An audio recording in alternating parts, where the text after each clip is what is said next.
we like press, check the bank line them. We not like check, we got gold and diamond, them thing priceless. Timber bauxite, then check the aisle next. GDF, Miami is the finest. I mean I talk about the sugar, nor the rice yet. So I'm Marshall, I drop the Guyanese bomb. For feed the nation, that's the Guyanese plan. Big up a kilo, them with them Guyanese land. Guyana, that's where them Guyanese from. People tour around the world and ask about Guyana, but don't know where that is. That is the last city of El Dorado in the world. That is the land where we live. Land of the biggest one drop falls.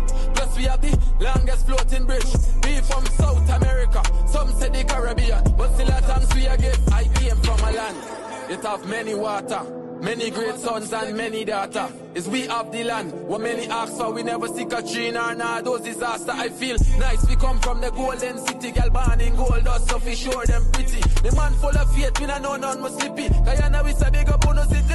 Enough people tour around the world and ask about Guyana, but don't know where that is. That is the last city of El Dorado in the world. That is the land where we live. Land of the biggest one drop falls.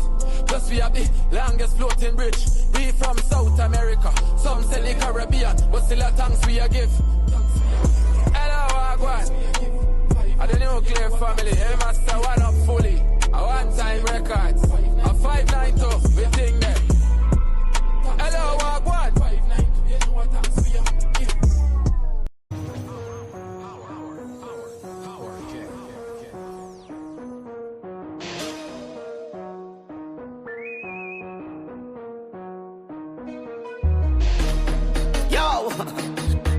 Nobody not selling out. We talking facts. Facts we dealing with. Nobody not selling out. We talking facts. I been to Guyana, man. I have to go back. The way how the country looking, man, they left me shocked. Who's ever in charge? Them putting we on the map. The men them look healthy. The girls them look hot. I went to a meeting. I don't know if it's chicken curry. Them Guyanese eating, man. The government walking. The government walking. The government walking. The government walking. The government walking. The government walking. The government walking. The government walking. The government walking. The government walking. The government walking. The government walking. The government walking. This one's for them haters. For them haters who attacking Guyana. Guyana, show them your little finger. Little finger, show them your little finger. Little finger, show them the little finger. Little finger, show them the little finger. Little finger, show them the little finger. Little finger, show them the little finger. Little finger, show them the little finger. The government walking, the government walking. The government walking, the government walking. The government walking, the government walking. The government walking. Don't mix me with politics. I yes, not Guyanese critics. I just want the country fix. Man, I come here some kicks. Can leave the bumper fake. We call it a camera trick. And if you rest it to me, I still giving it some licks. The government walking. The government walking. The government walking. The government walking. The government walking. The government walking. The government walking. The government walking. The government walking. The government walking. The government walking. The government walking. The government. This is for the hater. For the hater. This is for the hater. We're running down Guyana. For the hater. For the hater. Show them little finger. Show them your little finger. Little finger. Show them your little finger. Little finger. Show them the little finger. Government walking. The government walking. The government walking. The government walking. The government walking. The government walking. Now don't mix me. Don't mix me. Don't mix me. The government walking. I don't do politics. Just get jacket, right? Get jacket. Walking. Walking. They're walking. Them walking.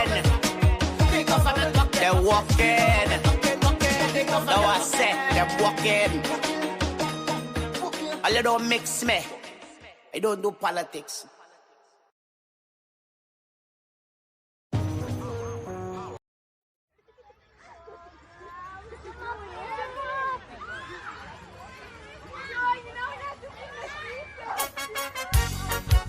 Oh yes.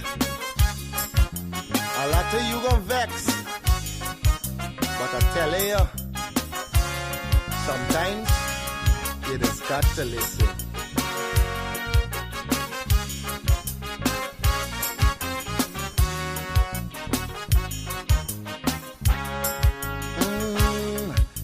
a child in every home and every community. They will grow up to be symbols of unity. They'll be colorblind to race and ethnicity. That's the vision of a leader like President Irfan Ali. I'm talking about the one Guyana where our people can live in peace, where every race trusts each other, where racial prejudice no longer exists. Our children will have one Guyana to grow up in a land united and free with equality and blessed with prosperity. For too long we've been fighting one another. It's race against race, but in the end the country suffer. Oh, we were born here, not in India nor Africa. But if we can't get along, the foreigners gon' eat we suffer. We must put an end to racism. Let it end now with this generation. Together we'll develop this nation. Make Guyana the gem of the Caribbean. Don't listen to them wicked politicians who will divide us to win an election. Believe it or not, Guyanese no smarter than that. Yeah, I told you, it's your boy Padmore. Unity is the key. We are all one and we should be treated as one.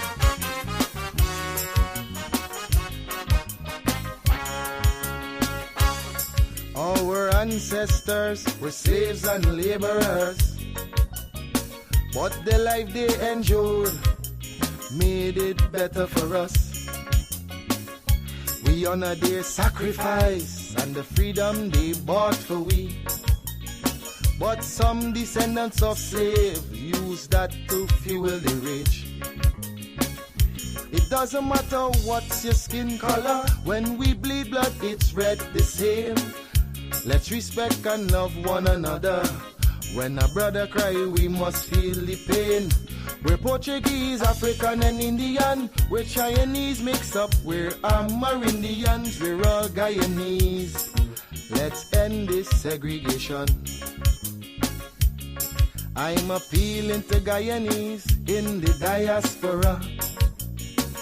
We welcome you home. We've got a lot to offer. It's not the same place that you run away from. Come see the paradise Guyana has now become. I'm talking. We're ready to go with Courdel Jones. You know it's gonna be real from 8 to 9. Bringing vibes you can feel. News, views, and what's hot today will keep you wide in every way. Livewire, tune in and feel the spark.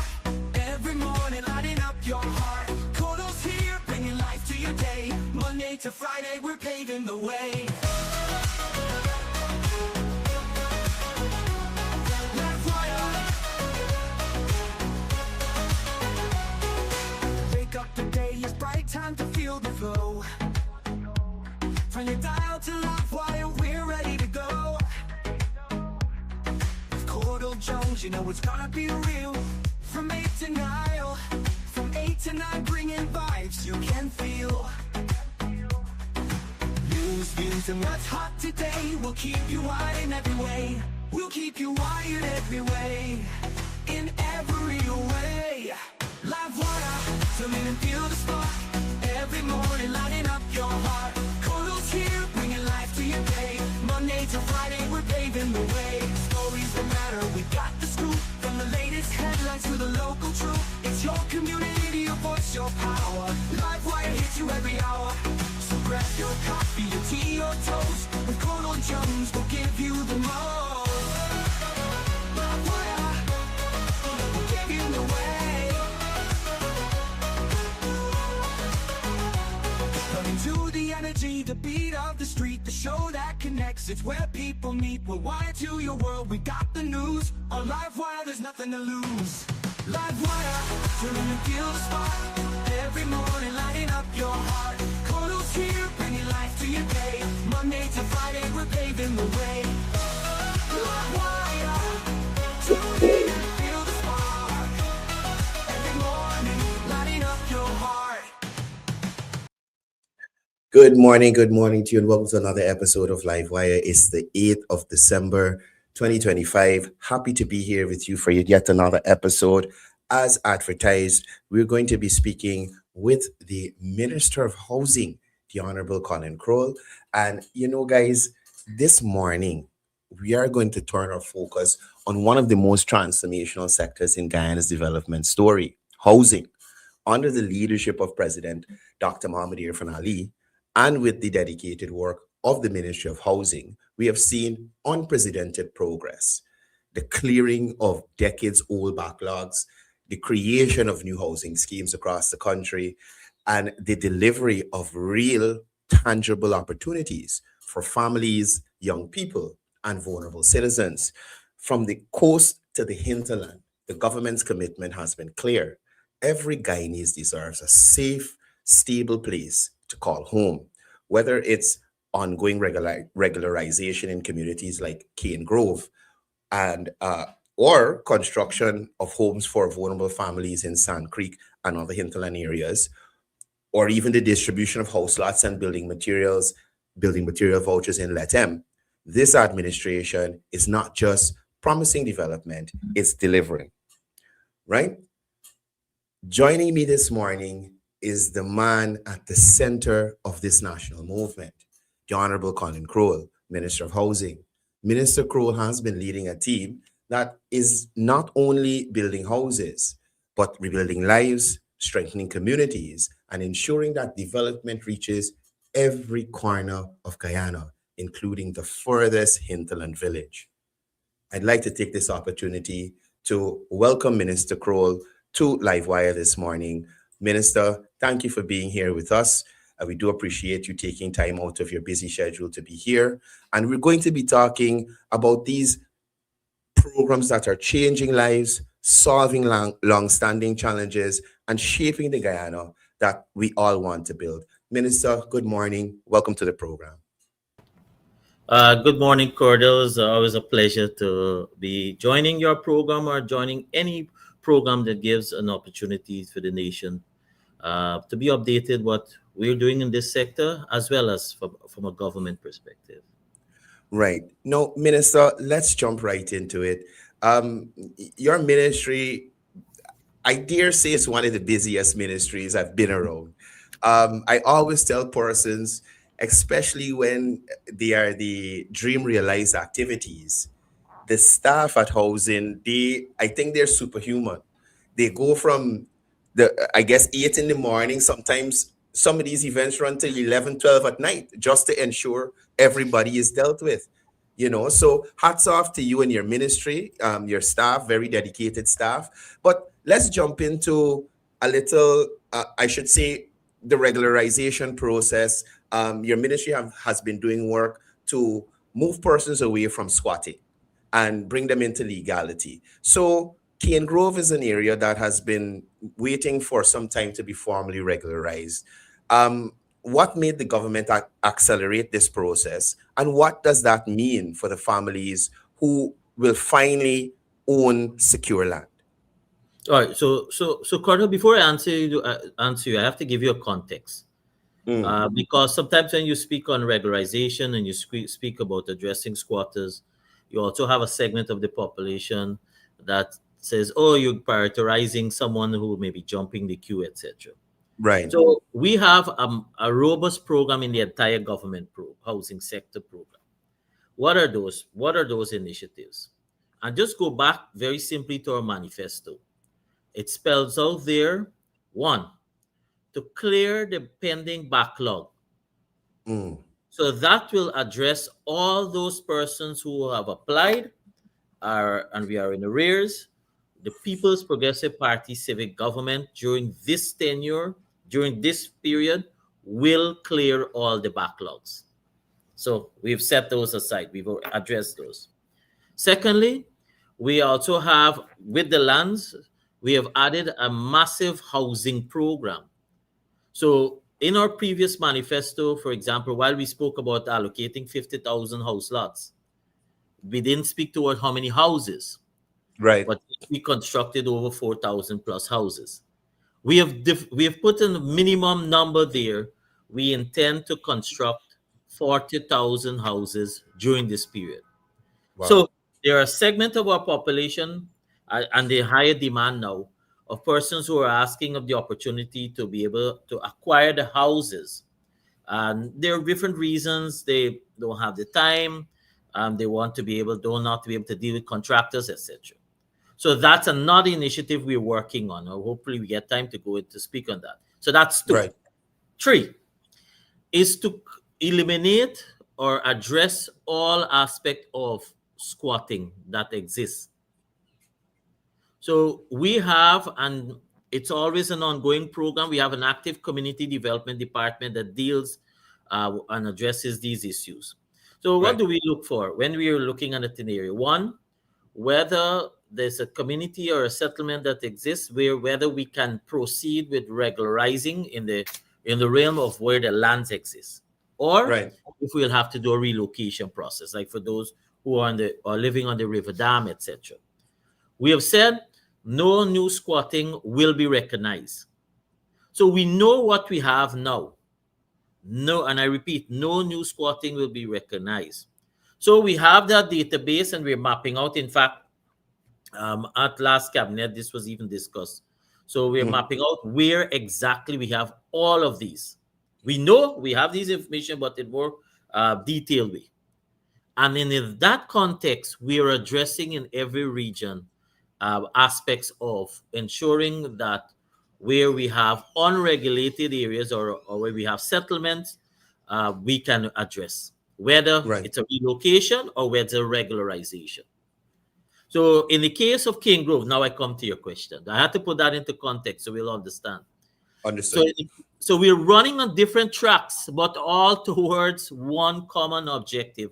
And the common objective is to ensure that the citizens of Guyana have the opportunity to owning their own home. That's the track we're running on. Good. Now, in the case of Cane Grove, we have a number of persons. We have logged it about 53 such persons who are settled at the back of Cane Grove. And then it became even a highlighted issue when you have outreaches, etc. But in Cane Grove, there's no state land in the existing Cane Grove. There are either leases to private for rice farmers, or there's an association there. And so we are engaging Guyana Lands and Survey Commission to be able to acquire at least a minimum. We like to get more, but at least a minimum of 15 acres to address those persons who are there. They're living, they're working in Cane Grove. They've settled, they're there for years. They're over a decade there. And so we're addressing. It's different. It's no different when you go on the East Bank. A lot of persons don't realize this, but we are also, as I speak, we are addressing Mocha. And then, beyond just to the south, you notice there are some squatters there within Mocha. We have acquired 3 plots of lands to be able to do this. We have already tendered and we already awarded for the infrastructure work. That is the road network within there to regularize those persons. But in a regularization exercise, sometimes you not always can stay on the very spot on which you are. You may have to be shifted because you have to move the fence to run the roads, etc. Right. So something similar to Amelia's Ward. Similar to Amelia's Ward. So it's in that context. Right. In the case of Amelia's Ward, it's ridiculous. It was about 7 to 8 to 10 persons who were in the path for the design for the road to access the entire community that other persons were regularized to be able to be accommodated. Right, and, right. They protested, etc. So that's the context in which we are addressing Cane Grove. Okay. So, Minister, those persons, they'll be able to access their house lots pretty soon. and that is moving fine. Now, I want to take you away from the coast and come a little more into the hinterland and discuss the hinterland housing program. Now, there have been single mothers, families with persons with disabilities, and elderly persons who have been benefiting from the hinterland housing program. Talk to us a little bit about what drives this compassionate approach by the ministry and by extension, the Irfan Ali administration. Absolutely. So the hinterland housing program is a little different from what you have on the coastline, and simply because of its implementation. One of which also has to do with depends where. So let's use the central locations, like for example, Region 1, Mabruma, or whether it's Region 7, Bartica, Region 8, Madhya, Region 9, Letem. Those areas, we have housing schemes that we are developing. So in that case, persons have received a document for the ownership, for the allocations that have been done there. When you go further into the villages now, in the hinterland, the housing program is a bit different. And that's simply because you're talking about village lands, and village lands are what you call communal lands. So it's not a case you can issue a document or somebody can take that document to go to the bank. So the housing program that we implement there, you alluded, for example, to Sand Creek, the last 20 houses that we'd have handed over a few weeks ago, it's whereby we have constructed the houses, but in the hinterland, we're handing out over to the family. The beneficiaries all come from within, determined by the villages, but they are receiving this free. They're receiving free. Their contribution is basically they have to provide 2 persons for the labor. But that program, though, has a bit of economic spin-off, is to ensure the village economy, to support the village economy. So what do I mean? Let's use Region 9 as an example. You know, you go to those you see those nice clay block building. There's always a temptation. You can go right across the border to Bonfim and buy the Brazilian type of blocks. But we want to ensure that we support the village economy. So those blocks are all made in the village, in the respective villages that has the soil, the clay type soil. So we support the village economy. We buy the blocks from there. The wood is all cut from the village. The village supplies the wood. We pay for that. The only thing that is probably not from the community is really the hardware that is not made. But the procurement is still done in the region. So in a far and practical, extensive way, we support the village economy. And we give the guidance to the village council. Please come up with the beneficiaries that you're identifying. Please ensure that the people who really need, they're vulnerable, they don't have the assistance. I must let you know, though, we have committed in our manifesto, and sometimes I guess we have political mischief afoot to us currently. We have said there are a number of things we've committed to, and the budget is only weeks away. And certainly one will be hearing a lot of the measures that we'll be implementing. The housing sector is one, because throughout our campaign, you heard us speaking about an initiative to support in the terms of materials, etc., as well as an hinterland housing program. So the modality of how that will be delivered, there will be some fine-tuning or changes in the sense of more material support, because not everybody needs a new house. It's basically some people just can't afford to change the roof, or they want to change out from whatever they have to a zinc roof, or they just need assistance for maybe the step. So it's that sort of initiative we'll be moving towards, helping persons. Right. Now, Minister, we moved a little to Region 9 there. I want us to stick there a little bit. Yourself and Minister Ben, both of you were recently in Region 9 distributing house lots, building material vouchers as well, and some on-the-spot services at the Letem outreach through the Ministry of Housing. Talk to us a little bit about how these outreaches are helping to clear the backlogs and giving residents, especially out in those areas like Letem, faster solutions to some of their housing problems that they may think they're having. Well, first of all, the allocations, when we do these in batches. As the lands become available, or periodically we go back and we initiate the allocations. So that's one aspect. Another aspect is to address persons who may have pending complaints and or issues that are not being addressed. They may have a complain about some land surveying issue that they don't feel is adequately being addressed. It's some title they're Right. waiting on. So it helps with yes, we have a regional office. We have regional offices in most of the regions. We're about to establish. We're waiting the one to be completed in Mabrouf Region 1. But we have regional offices in most of the regions, and that provides a routine service. But when we go on these outreaches, it also helps in helping to fast track delivery of service. Mm, mm. No, no, Minister, I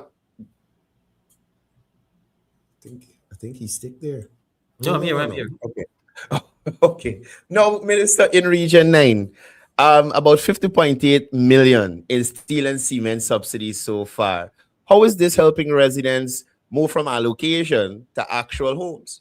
Right. So the genesis of that steel and cement initiative, for which, by the way, we're looking to do some fine tuning again, right? Yeah, this is a thinking government, Courdel, right? Always evolving. Always evolving. So we will do some fine tune, but at this point, it is to help with the initiative of starting construction. So persons may have their land to give them that start. They can even use that to. The banks don't really ask for that for some of the banks don't ask for a down payment, but they can even use that now that they've started their foundation. They can use that as an initiative to go to the bank to say, hey, this is the amount of work of value I've done on my land. Can you give me a loan, etc. So it's a help with the construction. And when we do this, it's the local economy that we are also supporting, because the cement or the steel, etc., it's being procured within the region. We engage Right. those suppliers there's a model, and you redeem those via vouchers. So you have over 50 million, as you're following the news, Courdel. Yeah, so Yeah.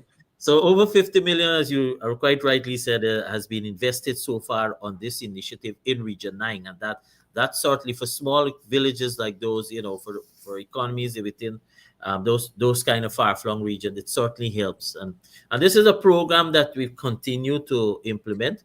We have the inspection that is normally done by the team, and then we issue the vouchers. Yeah.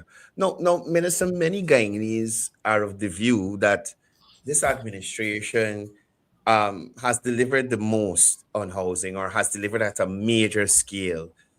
What is it, or explain to us, how is it the government, and by extension your ministry, is able to get this level of development through the bureaucracy and get house lots out to persons? A lot of persons may not understand what it takes to identify, clear, set up, put in infrastructure in a housing scheme. Talk to us a bit about that.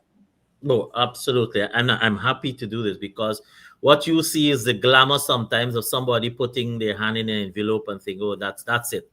It starts really with, first of all, acquiring the lands.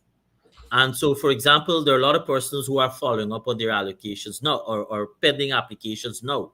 You have not seen us since we're back in office on any massive Dream Realized program. And there's a reason. That's because we're going through the process as I speak. In fact, we have a meeting today with Lands and Survey Commission to be able to identify the lands that we're moving forward with, to be able to implement the program. So we're doing the groundwork. So when we complete the groundwork, then we're able to move in a massive way, as well as for the infrastructure. So let's assume you get the land. The next stage will be to simultaneously, we have the design that is done to develop, and we categorize those, because it's not just designing a land and that's it. You have to take into consideration your pending applicants, whether you'll be doing and where the land is situated will determine if you can do more low income, middle, moderate, high income. So these are the planners takes all of these things into consideration. We also cater for future development, for public spaces, etc. So whether for future development, whether for recreational, whether for school, whether for police, for an outpost, police station, these are all public spaces we leave. So sometimes when you see an empty space in a community, it's not always for recreational purpose or recreational, right? It's just leaving there for future development, because we're growing And as we grow, sometimes you find land, get land additionally. So the thing is, once the design is finished, we go out and we allocate those. Now, those are done on a design. But once the infrastructure is completed, we do what is called a recorded plan. And this is what I want your listeners to understand this. When we allocate on what is called a temporary number, because that is based on the design of the area, even before you do the infrastructure. When you have the infrastructure completed, there may be shifts because of maybe when a portion of land probably not suitable at the end, or for various reasons, or we probably have to put in another road. But when we do that, we record the plan, and those persons who sign their agreement of sale, they sign based on the numbers in the recorded plan, which is more than likely different from the temporary number. So we don't move anyone. And again, political mischief at one time. In fact, our former minister Ferguson would have said we keep moving forward. We're not. We basically, with a recorded plan, and there's new numbers recognized. And that's what we do. And that's a process, that's in a simplistic way what we go through in terms of to conduct an allocation exercise. Right.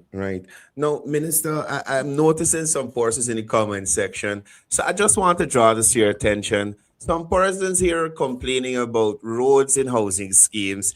Talk to us about the ministry's policy in terms of putting in asphaltic surface or concrete surface in a new housing scheme, when it's done, and what influences that timeline. No. So I can appreciate and understand the comment, especially now in the rainy season. So what we do in terms of having, let's use the word, whether it's asphaltic, whether it's concrete, let's use permanent roads. To have the permanent roads, we take into consideration the occupancy. And so we have already, in part, rolling out our New Year program. We'll see all areas, whether it's through us, whether it's through local government, we'll see all areas where you have at least 70% of those occupants, persons occupying, they will have a proper road be done in a major way. What happens, however, so those are persons living. Then you have areas that are now developing. The areas of developing, what is required is periodically to have some maintenance work be done, because the weight that is traversing those communities, most of the trucks obviously are bringing in aggregates for development.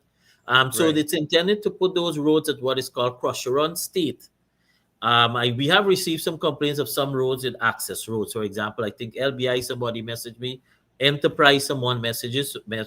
I'm not sure what's the area that person alluded to, but we are looking at it. Yes. Yeah. No, Minister, I want to ask you. Now, your ministry has been doing a lot of work, as I said before. 2026 is coming. What can first-time homeowners, especially young professionals, look forward to in the new year from the Ministry of Housing in terms of ease of process with applications, allocations, things like that? So let me repeat what I said a few minutes ago. We are currently putting in the groundwork for allocations. That is the groundwork in terms of the lands, to identify the lands in the various regions. We have, as I said, we have a commitment to clear a backlog. So in every region, we know that our pending applicants. I mean, if you have time, I can go into those numbers. But we know our pending applicants, and that is region specific. We have exercises. At this point, for example, I can safely say Region 4 will be, because that's where your largest volume of pending applicants are. The reality is you will not be, because we're talking about over 75,000 plus pending applicants in the system. That's a lot. Considering that we did 50,000 over the 5-year period, right? But we have persons who are applying every day that's coming into the system. So what can they look for? They can look forward to the commencement of the implementation of the housing program that we speak about. These are for the houses. So may I use this opportunity to expand on that? We went out on an expression of interest because of what we want to do. We can't just do this with a volume of contractors we have currently with building the houses that we have.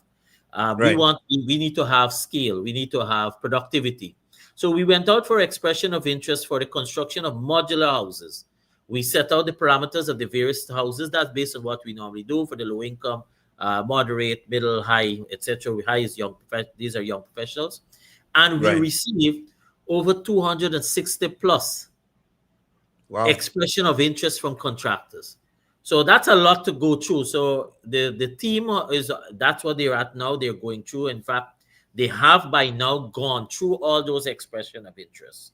So having Mhm. gone through, they're doing their classification in terms of the serious ones to move forward with engaging, as well as classifying the interest shown, because the type of houses those persons would have expressed an interest in, they have to classify. So they're doing the disaggregation of the information to move quickly onwards to engage a few of those contractors to build houses, and those Okay. will go volumes, because what this design is will be modular houses. So it means it'll be able to set up very quickly and have rate of construction in a timely manner. That's the only way we can respond to the volume at which we're looking at. Now, I want to make this point. The intention is not just 40,000 new applicants or persons who will be allocated. It's also to give an opportunity for persons who have been allocated in many of those new areas for which the construction is nearing completion or is by now completed. For example, those allocations we did last year, the infrastructure work for access is, by and large, they're there to completion. So it's about going to the communities, maybe identify 2 or 3 contractors and engage with the banks on the spot. So persons who have allocations within these areas can have with Mhm. an engagement with the contractor, with the banks, to be able to see if they can have a pre-qualification and move forward. So this is one way we're seeing how we can help with the occupancy. We spoke about an initiative with subsidizing subsidy for foundation. This is another way Right. of allowing and showing interest for persons for who may want to they have been allocated and they're interested in the program.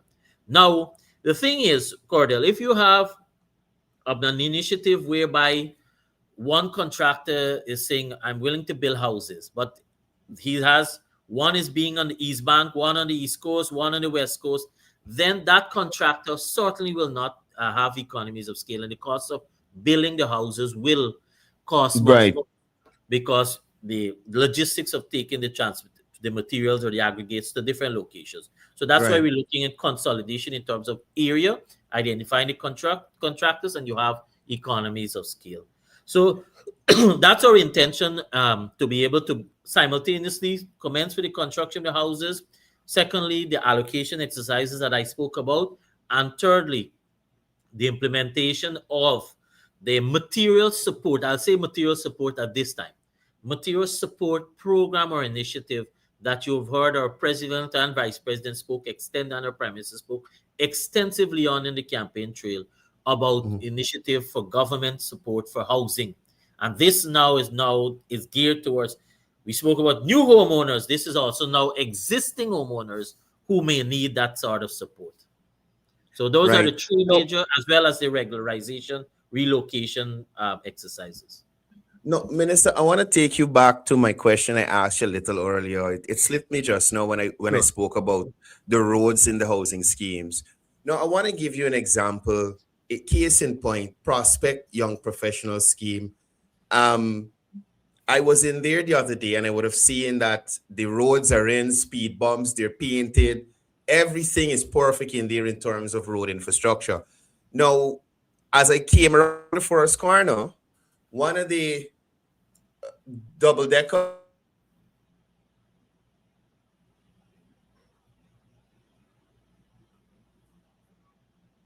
Right.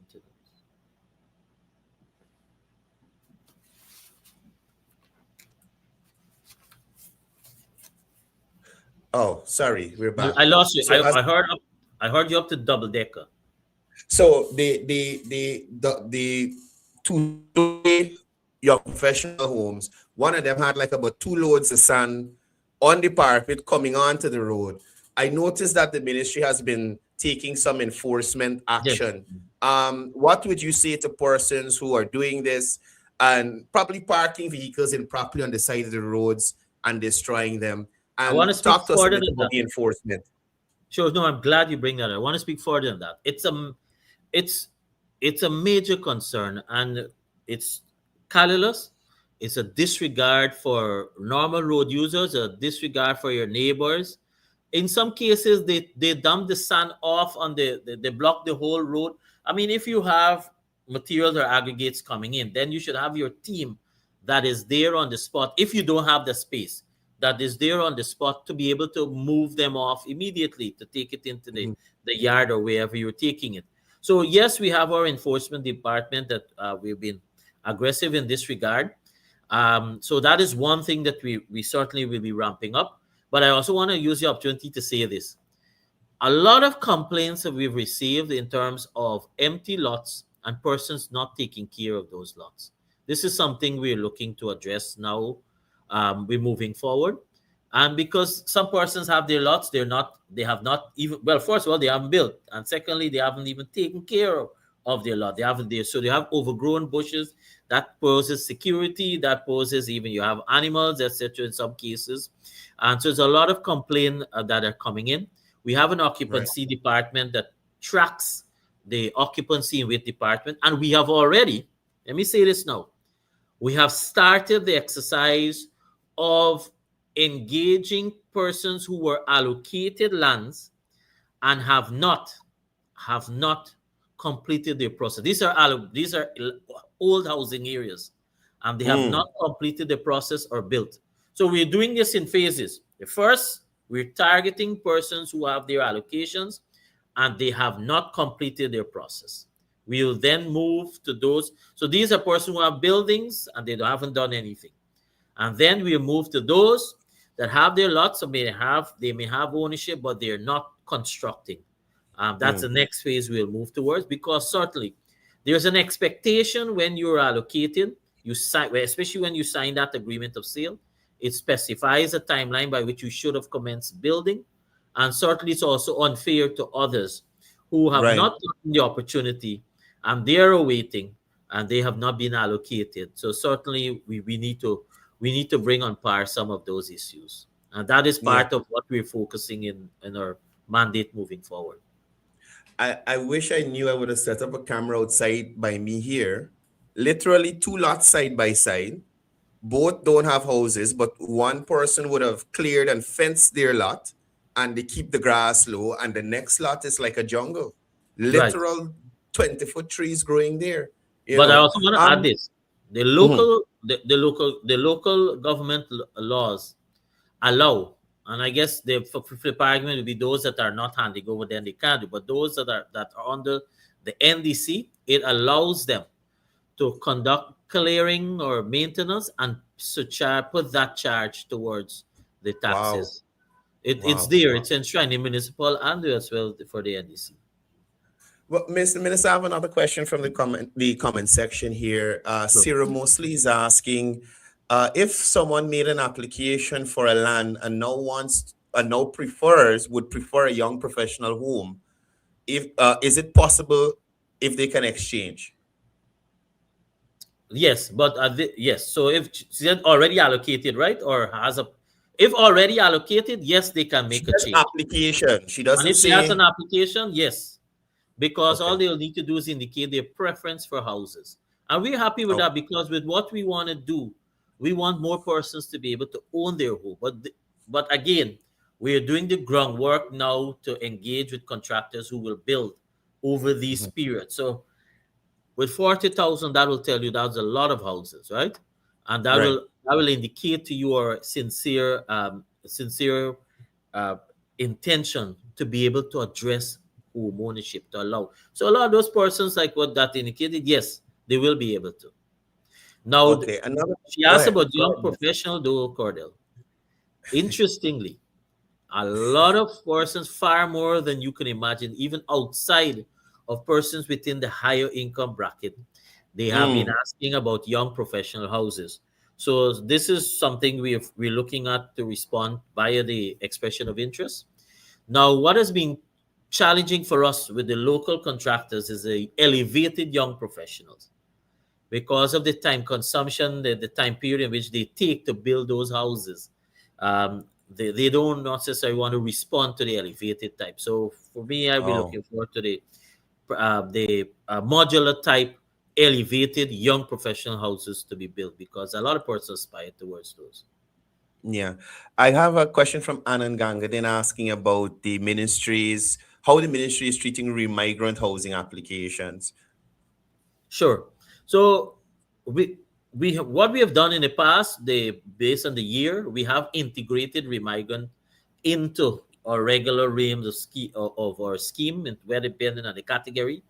But we Right. also have, for remigrants, we also are looking to, or we have been offering them towards the Silica City. Right. And that's an area you heard of, our president spoke about developing for the diaspora. Um, and thirdly, we have been looking for persons. We want persons who are living here back, who are back now. So we also been looking for persons who have established their base here, to help in that regard. You have some persons who are just visiting and they're using the opportunity as a citizen to apply, right? Right. Right. Right. No, since you touched on Silica City, Minister, and I know it's not something to joke about. There has been talk of, houses in Silica City, housing bodies and that kind of stuff. But realistically, give us an update on that community and also the homestead initiative President Ali is I'm happy championing to. on the Sure. highway there. So Silica City, um, so we are nearing completion for the completion of about 110 such houses within phase one. We have phase two, and we also have additional lands for under the phase one. So Mhm. those are available. We have started the allocation, and persons are allocated and being able to sign. Then there's a development of the other aspects of Silica City that we've started. You see, Right. there are two expression of interest out now, and one speak towards the wellness for an wellness center, that for an area for elderly. So we are developing other aspect of the master plan. There's a master plan that we're working with. You recall this was done in conjunction with the University of Miami. His Excellency the Right. President would have unveiled this master plan. So we have commenced the implementation. We're signing. We'll also be signing agreement for an MOU for the construction of a golf course. This is Mhm. an 18-hole golf course. This means it's a professional golf course that obviously the developer will have focus on other amenities, because as you will have for golf course, hotels and other type of services being offered. So yes, Right. Stoker City is moving forward, and even in this year, well, when I said this, I mean 2026 coming, we'll be moving forward in a much more aggressive way. So the Right. work is ongoing. Now you ask about the homestead. The homestead, we have 25 homes completed, 50 that is very near to completion. That will give you a total of 75. We have as part of that program the shade houses. It's a new Right. initiative. So the shade houses, we have engaged Ministry of NARI through Ministry of Uh-huh. Agriculture, and we also have one other proposal from the developer that we are engaging. We'll be doing the first 25 will be done by through NARI, and that Right. is intended to, as a model, we're looking at targeting single mothers. This is a vulnerable segment of our population, to give them a support that when you work, yes, and you come off in the evenings, in the afternoon, that you can have your shade house program to support or supplement your Right. income towards your mortgage. So we are moving forward with the homestead program, and it's already. If you go there, you'll see a lot of work happening, and it's a lovely area that is being developed, not too far from what is called a circuit. Right. Right. No, Minister, a few months ago, you were in Bartica, doing same outreach, Dream Realize, house lot distribution, steel and cement voucher distribution for some new schemes in that area. What's been going on with that? And are persons taking up their lots in Bartica there in the new Right. So schemes? that's 5 Mile extension, and Right. 5 Mile itself. I've a lovely view when you land at the strip there. And Yes. we have also built houses, Courdel. So the houses that is ongoing, and we do have available for the applicants within Bartica. There are some houses available, nearing completion at various stages.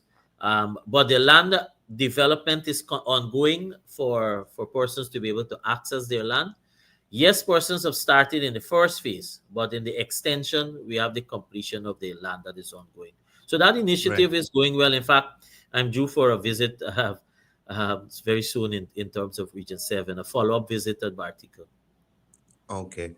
Now, Minister, I see in the comment section here, and I'm going this so No, no, I'm going happy. there so persons could. Cordell, I'm happy for your listeners to ask questions. I'm always happy to provide answers. Great. So you can bring some clarity on this because I think a lot of persons have a misunderstanding, especially with this aspect of housing. So Akash Sukraj is asking, how long will it take to get your title when finish paid off, when he's finished paying for it? So could you let persons know whether this is the Ministry of Housing or whether it's another ministry or agency that deals with titles and it's out of your hands? Talk to us about that, Minister. Absolutely, I'm happy. So the processing of titles is not solely in the purview of central housing. We are the facilitators. Now, when you sign your agreement of sale, one you simultaneously sign at one department for the agreement of sale, and then you move over to the conveyance department and you sign for your certificate of title. That is then processed through the registry. Now, the registry is not controlled by us. That both the deeds and the land registry, those are separate. And so all the titles are processed there, and it goes, and they're dealing with not only housing, they're dealing with other private, there are other state, other individuals, their own problems, their own issues. So there are volumes of titles that are being processed, and so we have to wait on the registry for those titles to return. So it's like a little blame game that happens sometimes with a single window, whereby it's processed through us, but the time that you await, it's not really solely in our purview. We're looking to we have a long-term plan to address that in any case. In the new year, to when we move over to our new head office, we'll be setting up a registry arm with central housing to help facilitate the fast track processing of such titles. Okay. So there's no, on average, the fact is, and I don't mince words here, the fact is sometimes it takes as much as 5 to 6 months persons are waiting. And that's too long. And so certainly we recognize that, and it's something we're seeking to address. However, there are some persons who are waiting longer because these are not established housing areas where they sign for their title. These may be issues on land, the land in which they live, in terms of the ownership, etc., that has other challenges that it's an ongoing process to sort. Okay. Land matters are pretty tedious and time consuming to deal with. Yeah, I'm dealing with one right now myself. Minister, for how should I put this? Persons are asking about contractors, or I should say delinquent contractors, with some of the young professional homes. How is the ministry dealing with them Not only and the young persons who are factual, not only young professional, the other types too, we've had challenges. We have been engaging those that we have that will be discontinued, and they will not be allowed to come back in. We have been working to bring to fruition a lot of some of these houses. There are a lot of young professional houses that are behind time, especially within the LBI area. I'm giving the facts. And these are the scenarios. There's nothing to hide here. It's for us to know what are the issues and to address them. And so we have some both delinquent contractors and as well in terms of the quality of work, and as well as time delay for example, at LBI, we were doing purely young professional houses. So we have been addressing. The other challenge, though, for them, and they don't understand this, when you have a cost at a particular time period, as the longer you take, sometimes those costs go up, especially with construction materials. So then your margin may reduce, and some of them, those are some of the challenges that we've had with some of them. I've been personally trying to work through with the engineers to engage these contractors to have them addressed. But yes, we do have some challenges in this regard. Yeah. And if there are persons who have follow-up matters, certainly please send through their information. Definitely, Minister. Could you give us an update on the single window process? How is that going? Absolutely. Well, I start at the top. Our president has spoken extensively about this, and that will tell you that it's not pleasing in terms of how it was should have been implemented. Mhm. What is let's deal with first of all what is was expected when you implement this. It's expected to be a simple and a very smooth process when you're applying for your construction permit. That's all you're supposed to achieve, and in a time bound or in a specific time period. Has that been achieved? No. We Mhm. have, but the approvals are not only in the purview on central. You make your application within central housing through central housing, but it's intended to be one stop and then it moves onwards.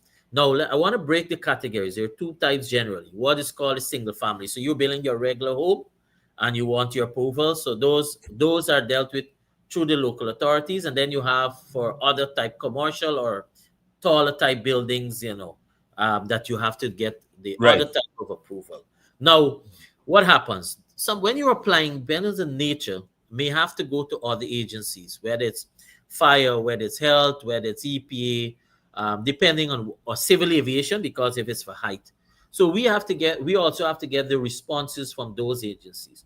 What the Mm. single windows intended that once they've completed what's called a document validation in terms of going through your application process and that it can move forward.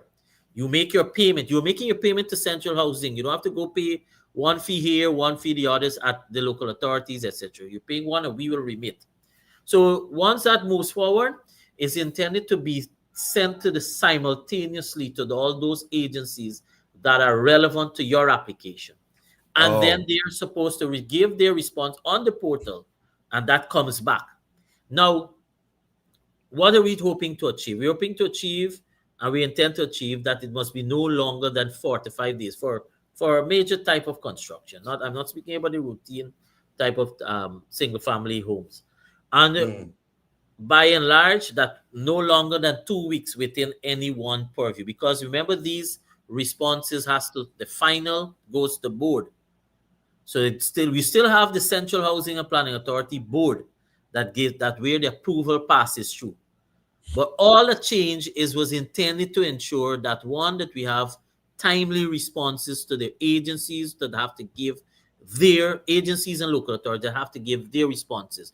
Whether you Right. object, whatever is the case, we're not telling you what to say, but it's just you have to give your response. What we are applying now that will bring a difference, that will work, is that the time bound, meaning that we've put in the regulations that if they don't respond in the particular time that is being set out, then your silence is deemed as a no objection.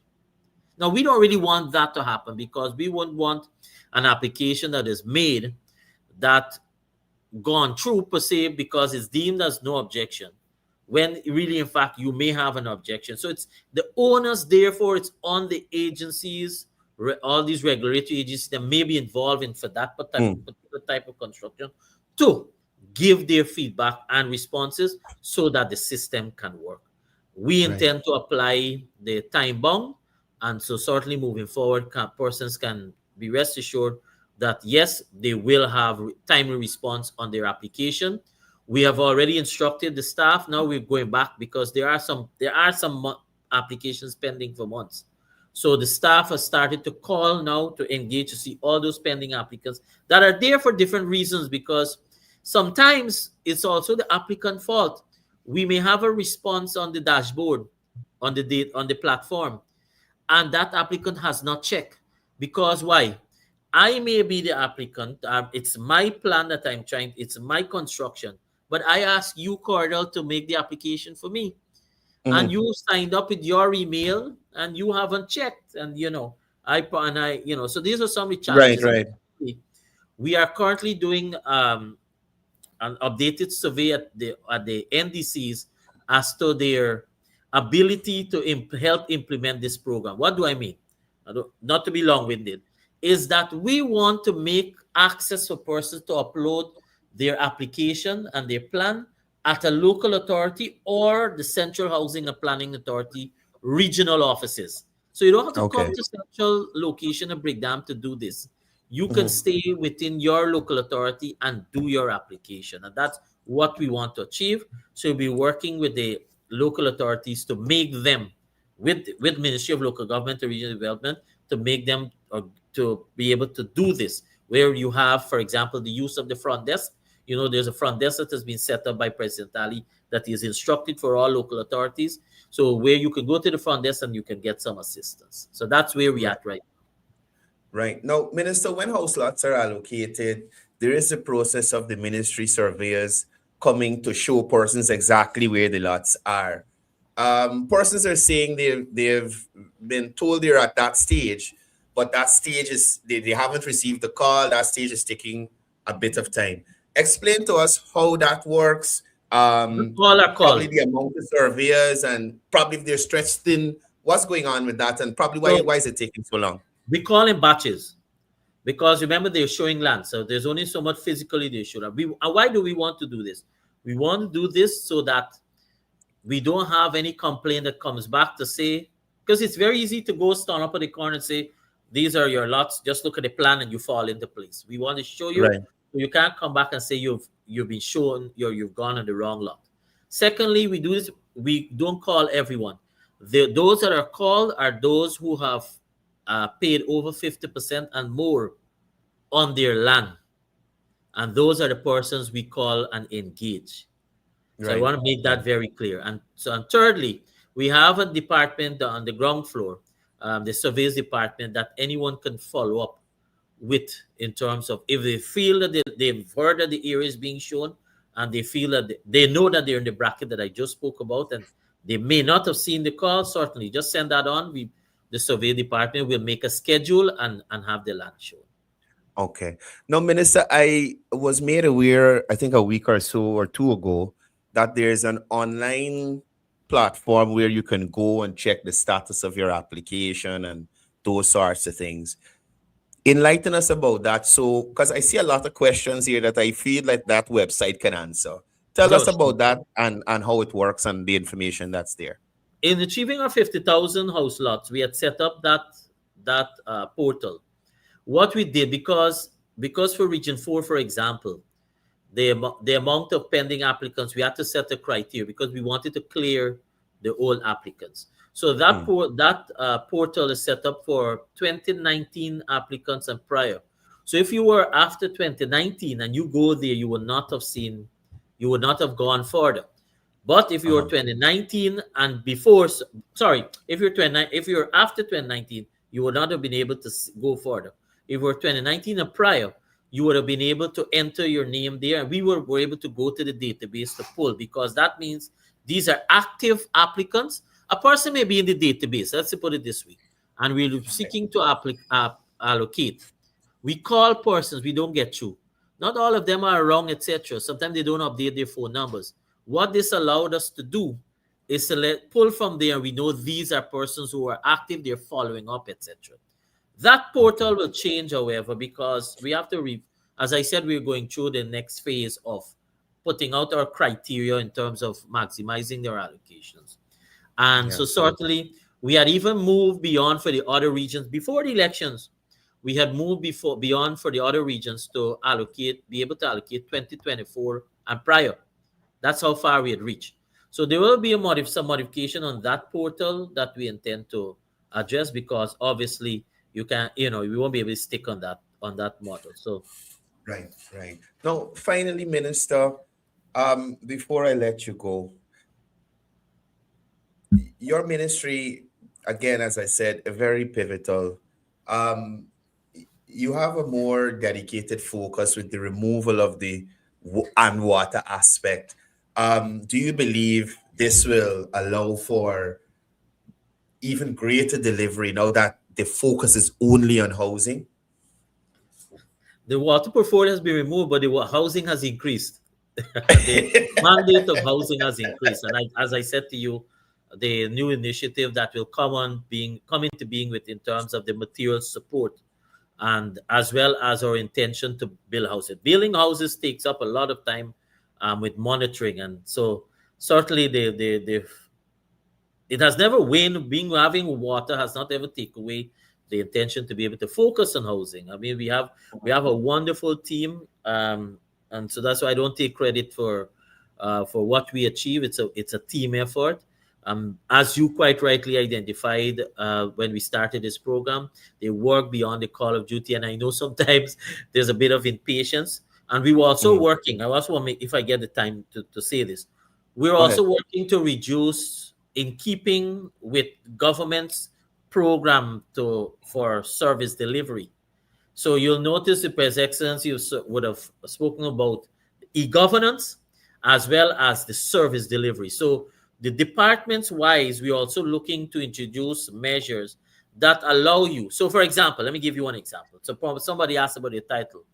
So that allows them to be able to go online and to be able to track where their title may be, if it's ready or Mm. not, if it's processing. If they don't see it, well, then obviously it's not processing. So it allows them to, Right. you don't have to get that anxiety. They know it's being dealt with. Those are the sort of changes we're making as I speak. For example, the steel and cement initiative that we have, we've already created the portal. We're doing the testing now that allows us to know, because a lot of people say they apply. How do you know? So we just go key in there, and you know this is a person and what's their report. That's the sort of Right. changes we're making. And then you know this Minister Zulfi has spoken, Zulfikar Ali has spoken extensively about the aspect of service delivery. So the appointments, people making appointments, and you're clicking on a button and you're making an appointment. So those are the sort of changes you will see happening at housing too, as in keeping with the president mandate of ensuring that we have Mhm. efficiency and effective management of our ministries. Yeah. Minister, I'd like to thank you for taking the time to talk to us this morning. We were able to cover a wide range of topics under the housing sector. Based on what I'm seeing in the comment section here, persons are now better informed in terms of housing, what's going on, and how they can move forward their application process. I'd like to continue to tell you and your ministry, continue the excellent work that you guys have been doing, housing the nation. And again, thank you for your time here this morning. So I want to, if I could get a parting message to your Sure. listeners. This is President Ali's government. President Ali is a man of his word. He's a decisive leader, hands-on. So once you've heard our president in the, I'm speaking housing sector, but it applicable for all sectors.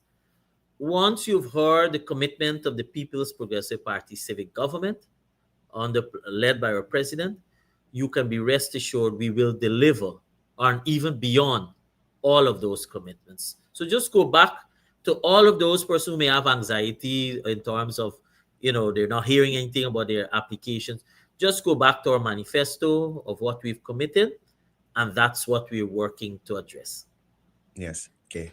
Thanks again for coming, Minister. Pleasure. Season's greetings to you, the family, and the ministry. And I'll see you out there on the outreaches and the various events as we finish off Thank you very 2025. much, brother. It's a pleasure to join you. All right, take care, Minister. So that was Minister Colin Crowell, Minister of Housing, taking us through the paces, touching on a plethora of topics under the housing banner, aimed at moving housing forward. I always like having Minister Crowell on, very informative and knowledgeable about his sector. And again, when I am out on outreaches and these kinds of things with the housing team, I dare say it's one of the most dedicated staff at any ministry that I've been at. They go above and beyond the call of duty, right? But now, what's wrong with Uncle Ronald?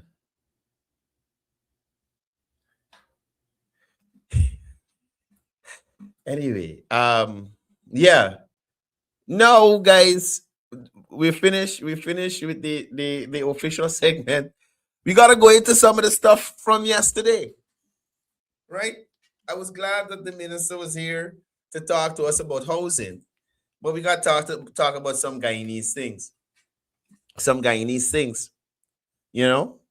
I did notice the former treasurer for the PNC in the comment section going on lawless.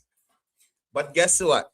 I made a post about him last night, and I don't care who said a vex, whatever they want to say. Once he doesn't say I'm lying, that's all I'm concerned about. Right? And up to now, we haven't heard him refute the statements that I have made. Now, yesterday, I had to go myself to Princess Street by the Amerindian hostel. Oh gosh, today is the cash grant protest. I forget. Right? Because there was a situation there where opposition MPs were trying to raise some issues. I was sending a reporter, but usually the reporters don't want to go when it's anything in relation to win because they are afraid they will be victimized and chastised by the leader of that party. So oftentimes I would have to go out there myself to deal with anything in relation to Mr. Muhammad and team or the fugitive offender, right? Now, I want to play a video for you guys.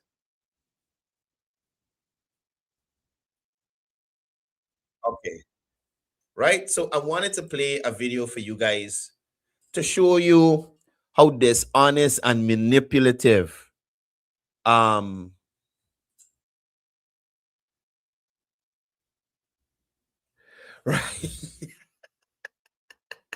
Who suffers trouble?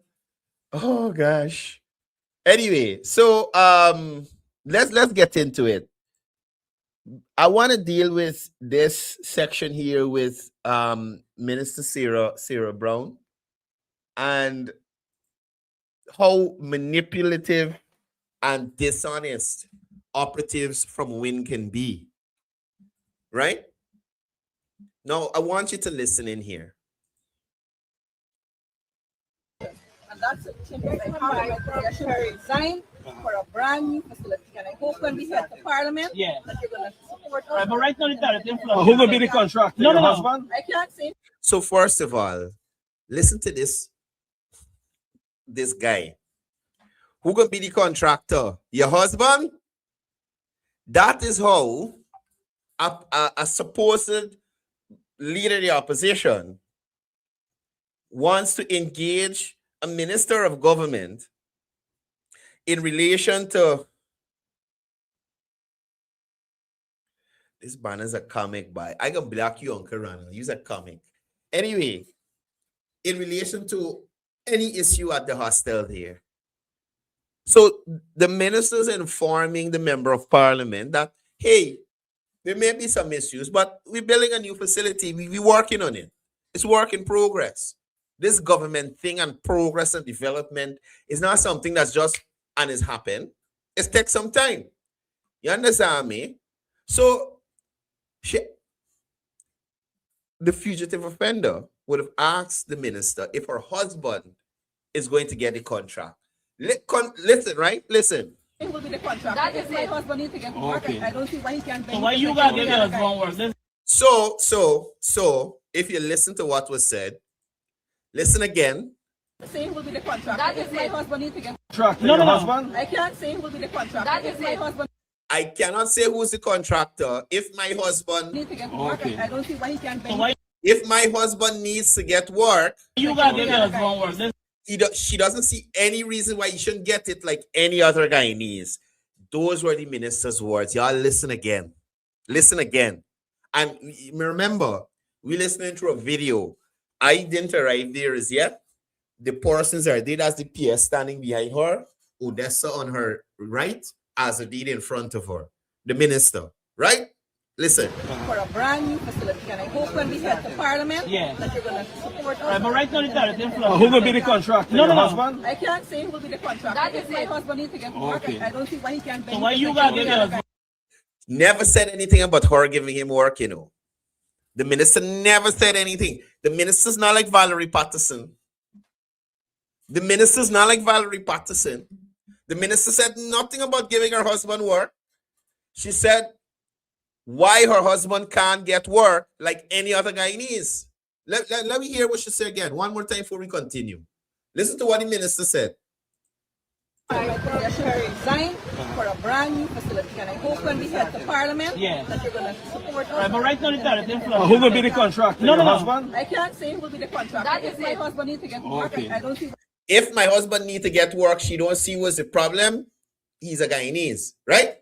So why you got to get your husband work? There's no benefit like any other Guyanese. Hear this idiot on the side. Sorry. Hear the General Secretary for Win on the side. Why you got get your husband work? The minister never said that. So y'all could imagine when Odessa spoke about my mother yesterday. And listen, let me tell you something. I'm a skin growing. You want to trigger me? And I'm telling people who play in the one problem. You want to trigger me? You mention my mother or you talk about Sandra Jones and you will see a different side of me. You understand? You will see a different side of me that will deal with the consequences after. You will see a different side of me. You mention my mother or you mention my aunt Sandra Jones and we will deal with it. You understand? So when Odessa yesterday, why would I lie? Why would I lie? Because you guys are liars.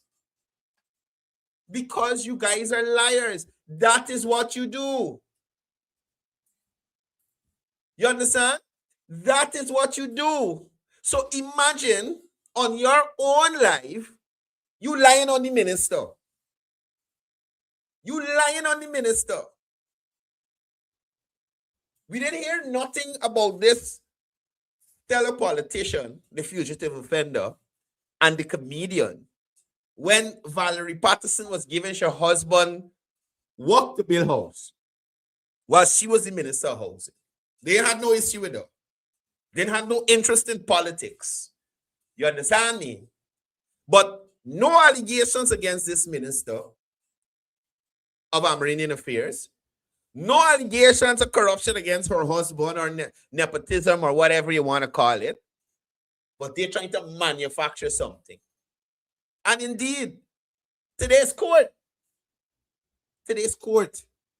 Right? Did I give my husband? No, but this you just telling no, your I didn't husband. say that. We just complained that a lot of You said contracts. if my husband has, Why you got to get your husband work? Odessa, here, big lion Odessa. This is a big woman who is a member of parliament. And yesterday stood on my live and said, why would I lie? I don't have any reason to lie. And literally in the video, seconds ago, she is claiming the minister said something she never did. We all heard it. There's nepotism. did I give my husband? No, but this you just telling your I didn't say husband. that. We just complained that a lot of You said contracts. if my husband has to get work, why I can't give it? Completely different.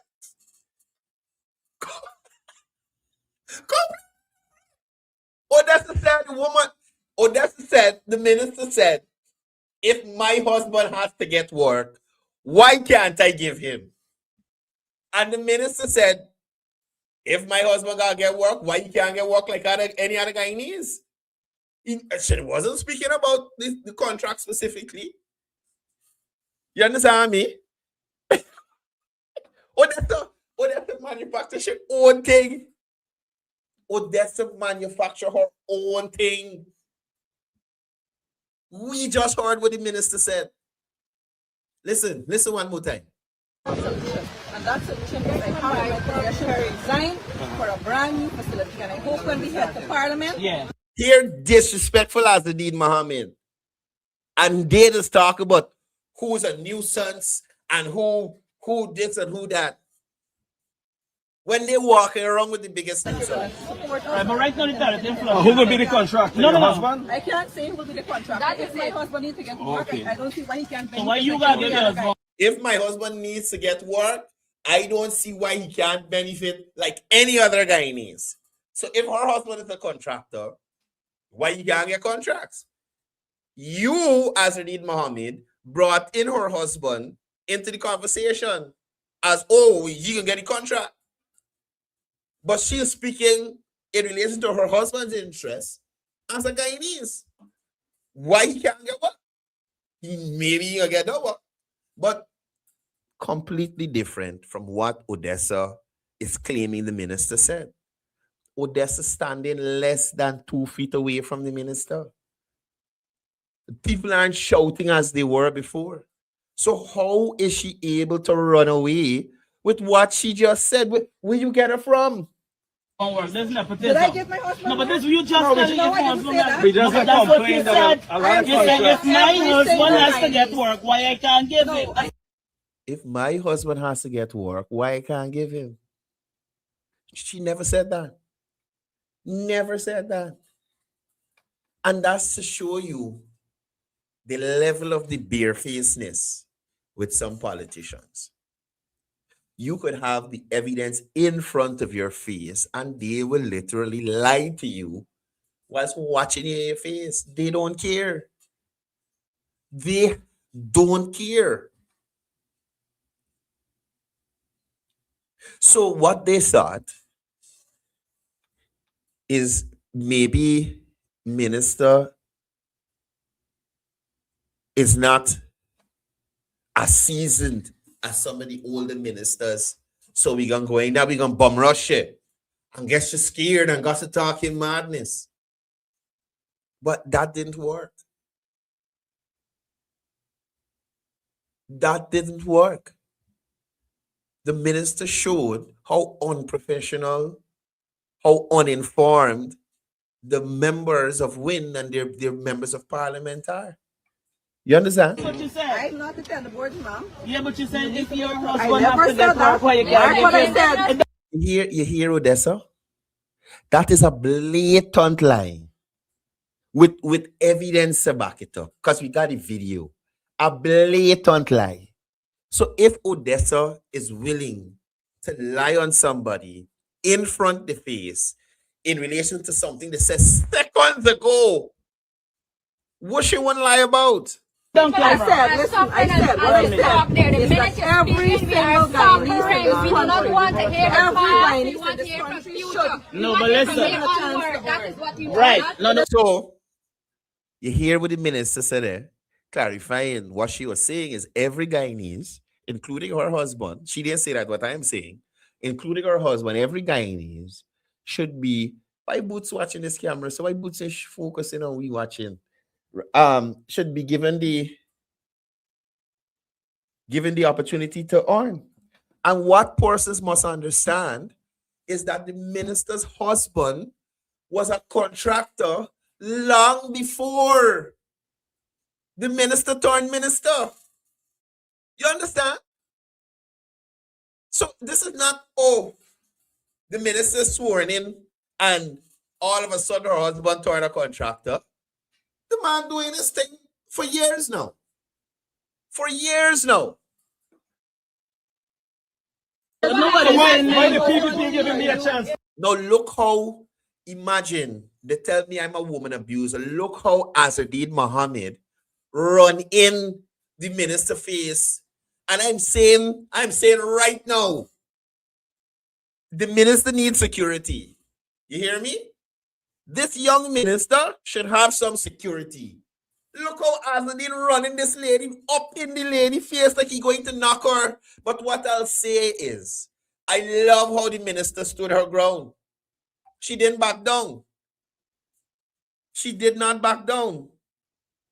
Right? I love how the minister stood her ground. Look. And this is to show you. This is just a spectacle. They don't care about indigenous people. The minister talk about every Guyanese having a right to earn. This fugitive offender. This fugitive offender now trying to, because he's on live, put his businesses being shut down on the government and not the infractions he had with the exports into the gold, the money laundering, and all the stupidness that they're doing, and they get caught. Right? I love the minister's response. You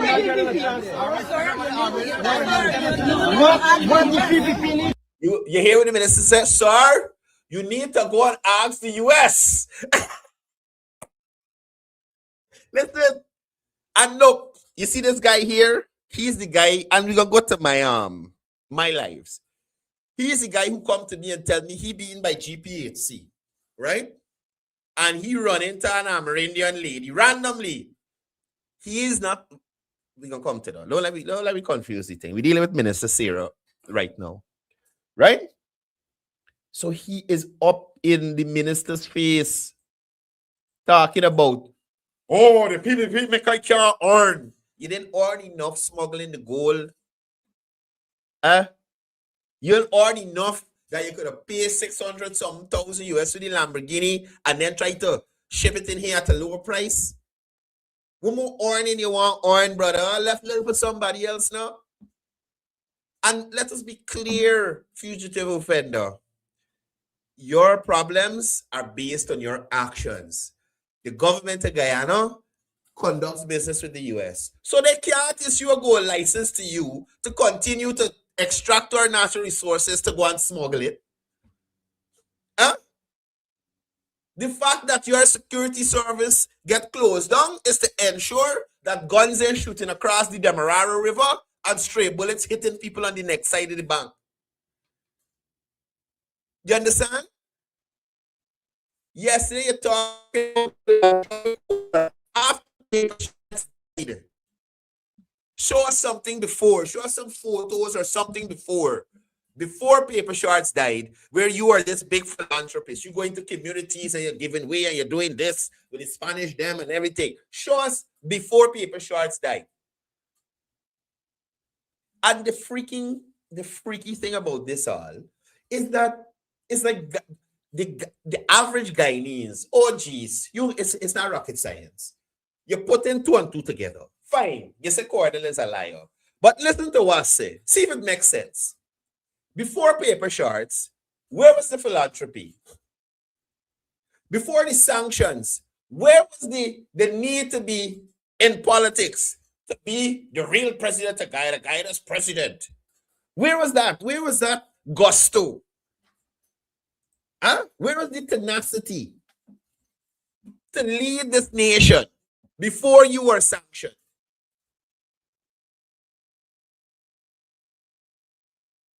You understand? So the government removing certain things that you had is to ensure that we are still credible to deal with the US authorities and the US government. You understand? The firearms, they have plenty children on the West Bank that are alive today because of that. Right? We'd even touch upon the people who get beaten Muhammad's place and all them thing. That's why I asked Odessa yesterday about selective outrage. You're talking about selective democracy. When your leader has been implicated in so many things in Guyana, out of Guyana, all over the place. But that doesn't matter. But the government, no democracy. No democracy. Foolishness. Why the PPP giving me a chance to earn? Right? You see that? No, they're running over there's a face like that. No, he got killed. He got killed. And listen, I don't care who said what. Somebody call that boy parents that Natasha Singh Lewis got. That boy is a child. That boy got to be 17. I swear there was somebody's son who fell in. I never believed there was Natasha Singh Lewis' husband. How Natasha Singh Lewis end up with he? Sir, knock on the glass 2 times if you need help. Because I don't know what's going on there. So, something is definitely wrong there. Something is definitely wrong there. Natasha Singh Lewis cradle snatching. Natasha Singh Lewis. Let me go over to the video, man. Let me stop this nonsense. Let me go to the video. This is crazy. She is cradle snatching. Husband, this is my wife. This is my wife. Wife, my God, does you auntie or some? What's going on? What's going on? Hold on, let me find this thing. Minister Manik Chan out and about as normal. As normal. Hold on, let me find this thing, man. Oh my goodness. All right. So this is when I arrived. Let's get into it.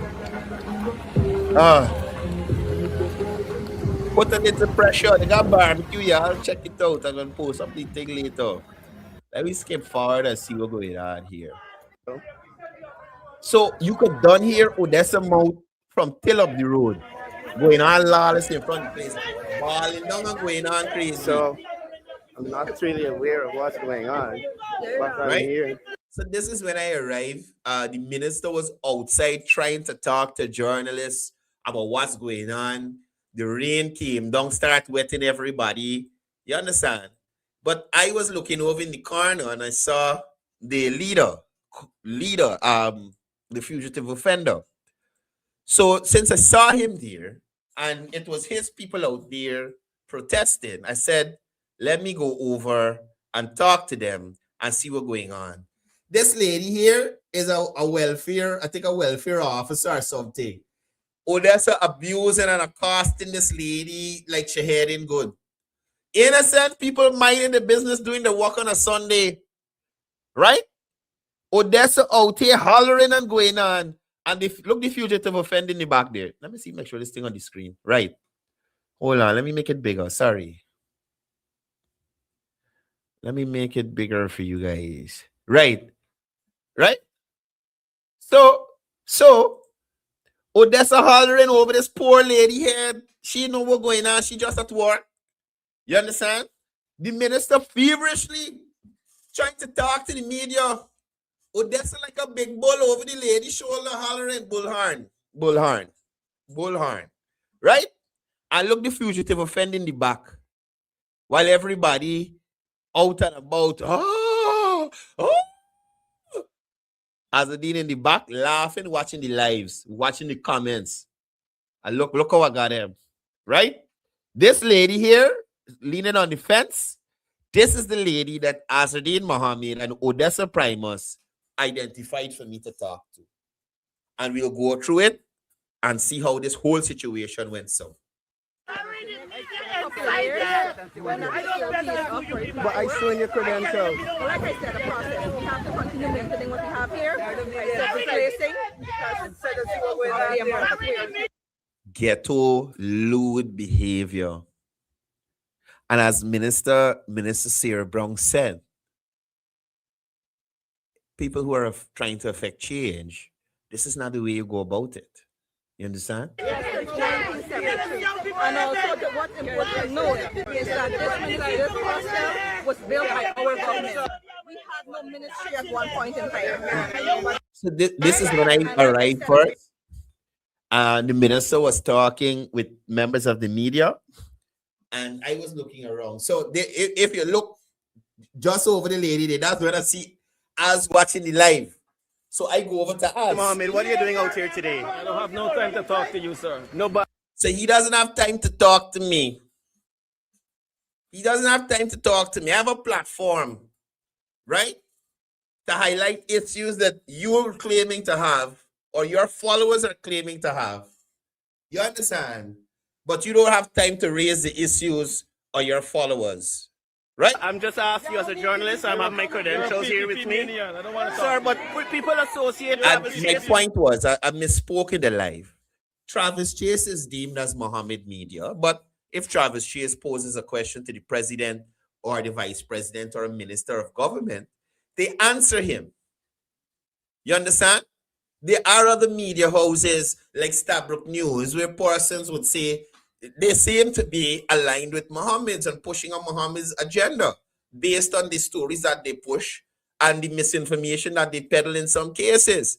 But when a Stabrook News reporter goes to a presidential press conference, a vice presidential press conference, a prime ministerial press conference, or any other minister press conference, they answer the questions of Stabrook News. So you don't get to decide who you're answering and who you're not answering. You have decided to come into public life. You have decided to represent the people, even though it may be a small amount of the people. It may not be the majority ask you to represent them, but still, you're a representative of the people. So as one of the people, of this country, you got to answer questions to me. More so as a journalist, sir. More so as a journalist. So not because I don't pet and pamper you and like at the swearing in of the MPs, where Gordon Mosley, all them senior journalists stand up and hear you say, the elections were rigged, you win the election, you was the president, and nobody asked you for proof. Nobody asked you where were your polling agents in all these polling. Nobody, not everybody stand there watching you like lunatics. That's not gonna fly with me, sir. That is not gonna fly with me. So I will ask you the tough questions, right? And despite how many times you try to, what's the right word to use? Rewrite my history in the media. You understand? Since 2008, coming forward. 2 years sabbatical when I went to my farm. Since 2008, coming forward. You and persons are still allowed to ask him questions. Do you know that there's a He giving me the talk to the hand. He like them high school girls. Talk to the hand. Talk to the hand. Nobody doing that no more, brother.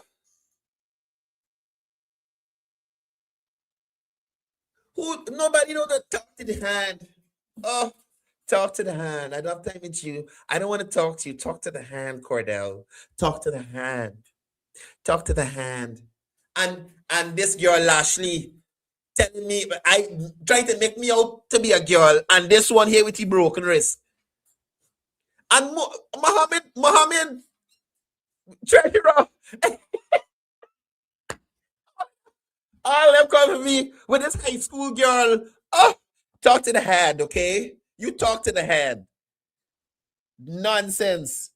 site already available for the hostile to be? So at this point, you remember I showed you a lady before. This is where he identifies the lady for me to talk to, right? And you are start to be, ma'am, please don't touch me, ma'am. Miss Lewis, please don't touch.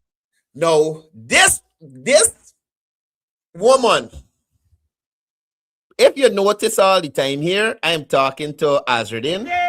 Natasha Lewis is nowhere around. Look how we got the little Amerindians that he come to save. Sheltering. Right?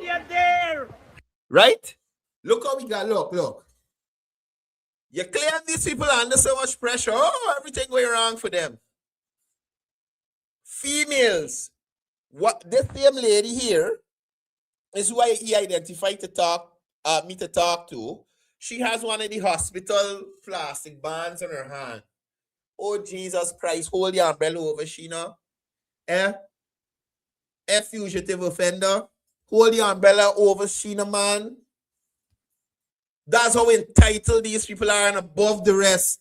That the people he come to defend got shelter he in the rain. I get it, Mr. Mohammed. What do you do? You understand? The people who he come to defend got shelter in the rain. Whilst he stand up watching the live and watching Odessa making herself a fool on his behalf. Out here today. I don't have no time to talk to you, sir. No, but I'm just asking you as a journalist. I have my credentials here with me. I don't want to Sir, but people... Travis Chase is deemed your media. Starbrook News has been deemed your media by persons in general based on their reporting. They have been deemed as your media.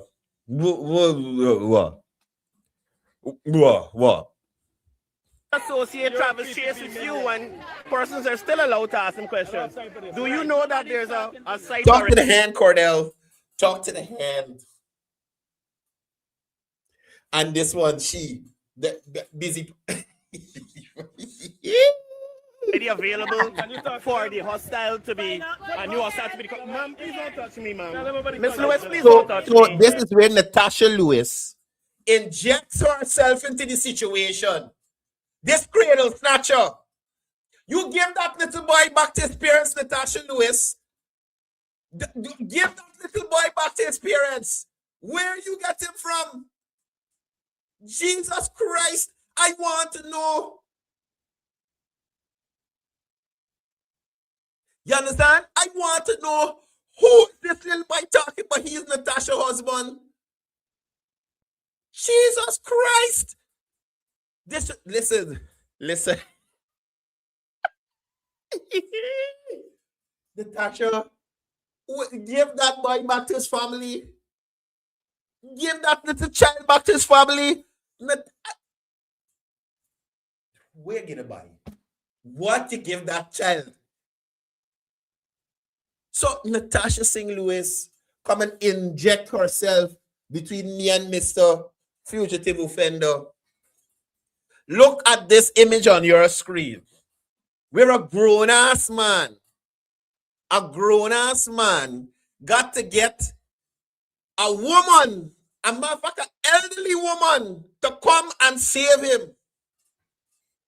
To come and save him. No, I am not the police. I'm not the DEA. I'm not the person flying me overseas to go to trial. Nothing at all. I am not the one. And imagine an elderly woman have to come and save Azadin Muhammad. I thought in Islam is the men is in charge. I thought in Islam the men just lead the way. The men just, set the trend.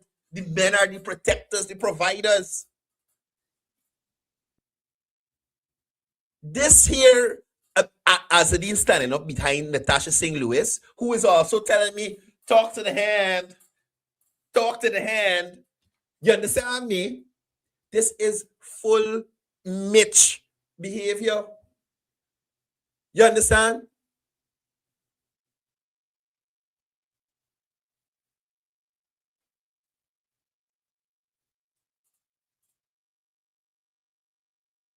Hold on a second.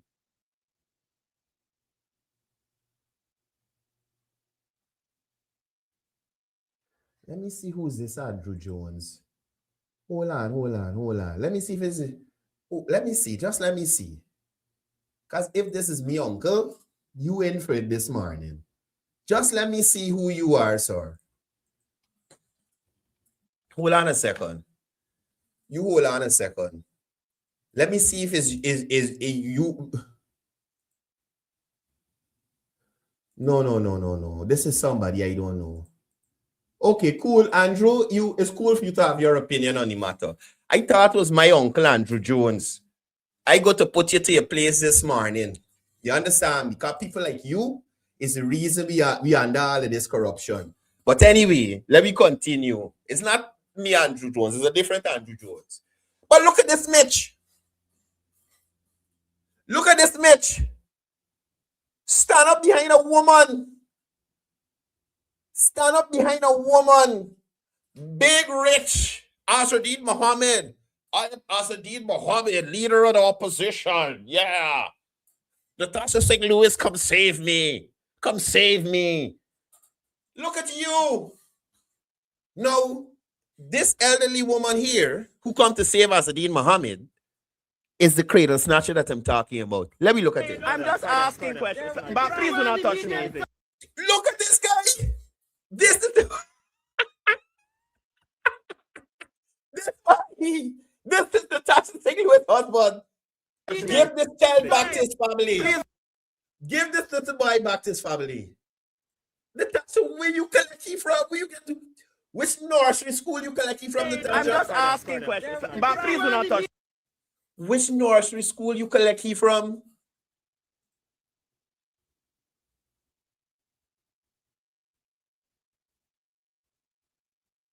What story is this? This?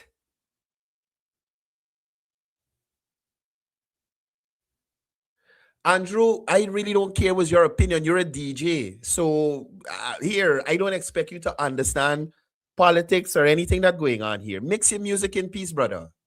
Mix your music in peace.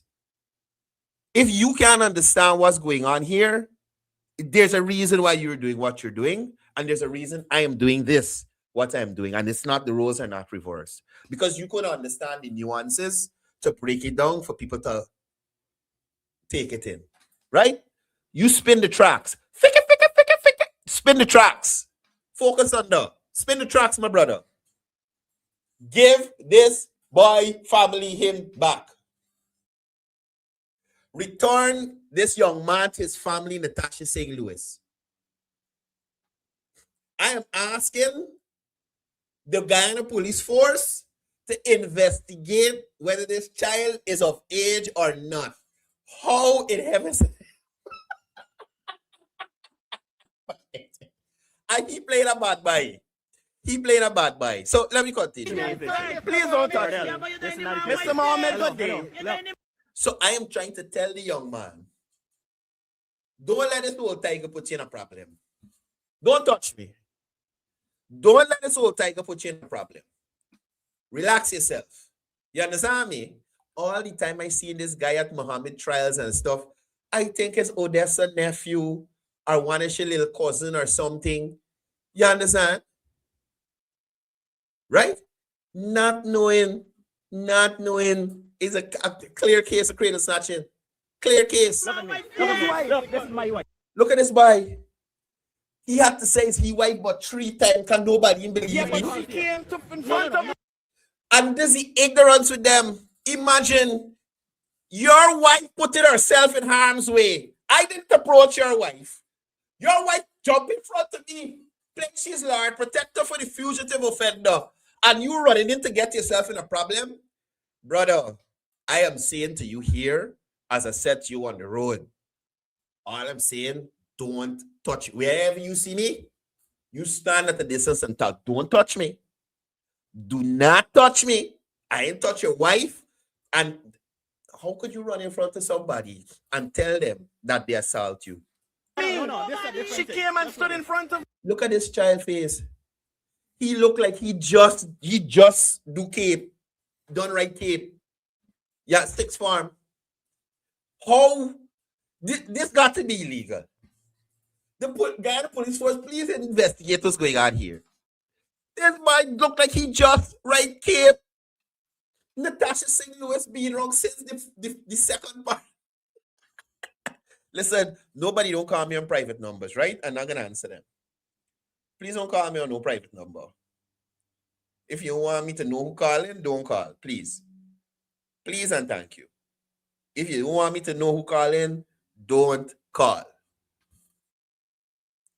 This boy lose him other features yet? Jeez, you got Jesus Christ. Sir, your wife came and stood in front of me. With all due respect, please move. I standing up outside of a government building talking to the leader of the Win Party. Your wife leaves you. Leave your protection as the man or the teenager in the relationship and come to me to look a problem. Why would she put you in harm's way like that? Why would your wife, Natasha St. Louis, I don't know if the car, your wife, your mother, your grandmother, that look like somebody in a position of authority over you, brother. They look like a mentor, like a house mother or something. I don't know. Anyway, sorry, I'm done. So this lady here showing on the screen. What's this? Carla, good morning. Yes. About what is that? You know that Iran set the people move over to Guyana. Iran set the people live in other country because if the right set the people in Guyana, somebody would have done cost them by in jail. Somebody's a crap. Trust me, Guyana get the right set the people come back there and beat the people shit out of them. No violence. If what to be hard to see what they bring the minister down to get now. Yeah. You know, this trap them is real. This is real sarcastic, brother. I get what you're saying. I don't know how sometimes people call them shit, huh? Yeah. Please buy them look. All right, thank you for coming through. Yeah, brother. Yeah, clear, brother. Good. Yeah. So this lady here is the lady that was standing next to Muhammad, and this is the person that they identified for me to speak with in relation to what's happening on the inside of the hostel. Okay. I'm trying to interview the leader of the Win Party, Mr. Mohammed. Are you aware You that see there's the a new evidence? site? You see the evidence? So in this live, you're seeing Muhammad identifying her. Talk to this lady. She's trying to pass off so he could get away. Right? So he could get away. Available for the construction of the hostel. Where are you from? As you shut your mouth. So going to interview the woman. Oh, that's a prime horse. At the top of your voice. Like a Madam Bull cow. You understand? All the time. It was ridiculous. So as an operative of the media fraternity, trying to do my work out of frustration, I said, shut up so we can hear the woman. Let's hear the real issues. You don't have no issues. You are surviving on whatever it is you're getting from Muhammad. You understand? Thank you. You don't tell me shut your mouth like an answer. Shut your Watch this teenager here again, right? The boy trying to be relevant. The boy trying go back to your family. Leave Natasha Singh Lewis alone. Well, I guess you're a Lewis. Leave Natasha Singh and go back to your family. You understand? Grow to a full man, become a man, become an adult. Then look for a partner, brother. What are you doing? As young brothers say, what are you doing? So look, Madam Bulko, who doesn't want to shut up, so I could interview the woman. She start. Shut your mouth like an answer. You asked me to answer. I'm asking her. Shut your mouth. I am asking her. So you shut up. Yes, ma'am. Yes. So the child had to hold this and carry her away. Because indeed, if you want the people to complain, you gotta shut up so we can hear what they're saying. You have to shut up so we can hear what the people are saying. If you hollering and going, how we hearing the people? Shut your mouth. Yes, ma'am. Tell her shut your mouth so I can ask her. Be quiet so I can ask her. Please be quiet so I can ask the woman. Thank you. Then the teenager, y'all continue to disrespect black people in this. I can't tell a black person shut them out. Just like I would say to Indian, shut your mouth if I think you're talking too much. Or if I'm an Indian, shut your mouth if I think you're talking too much. Especially if I'm trying to do an interview. Shut your mouth. But typically, out of the PNC playbook, I remember that's where Natasha Singh Lewis come from. So the teenager, remember, mommy there teaching him at home, you know. Right? Mommy teaching them at home. So he forget that now he in a multi-ethnic party of Win. We got more persons from different ethnicities. So you can't play the race card all the time. So he pulled something from the back here from the PNC playbook. Y'all disrespect him, black people. Y'all disrespect him, black people. How? By asking her to shut up so that the lady, the indigenous person who the issues are affecting, can speak. But that is typical of them. Everything is turned into race. Everything is turned into race. All black people commented. Your wife come and stop in front of me. I am saying shut up. Stop in front of me. I am saying shut up. Buy somebody get it, buy some chopstick. Your wife come and stop in front. Jesus Christ.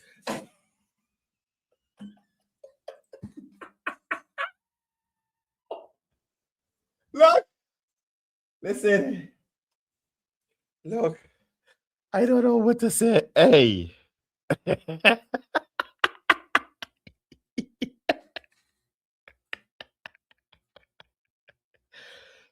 Somebody call this my family.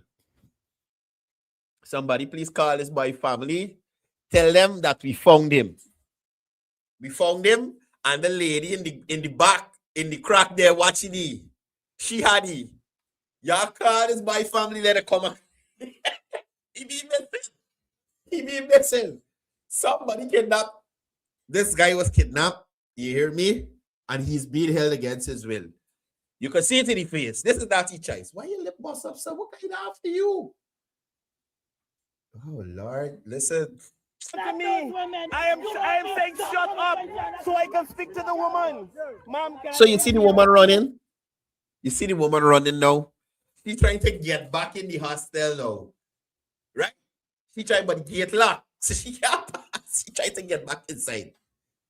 Can I speak to you, please? I don't know. They asked me to speak to you, so I'm asking if I can speak to you. Speak to She's running all the time, you know. Speak to you. She's running all the time, you know.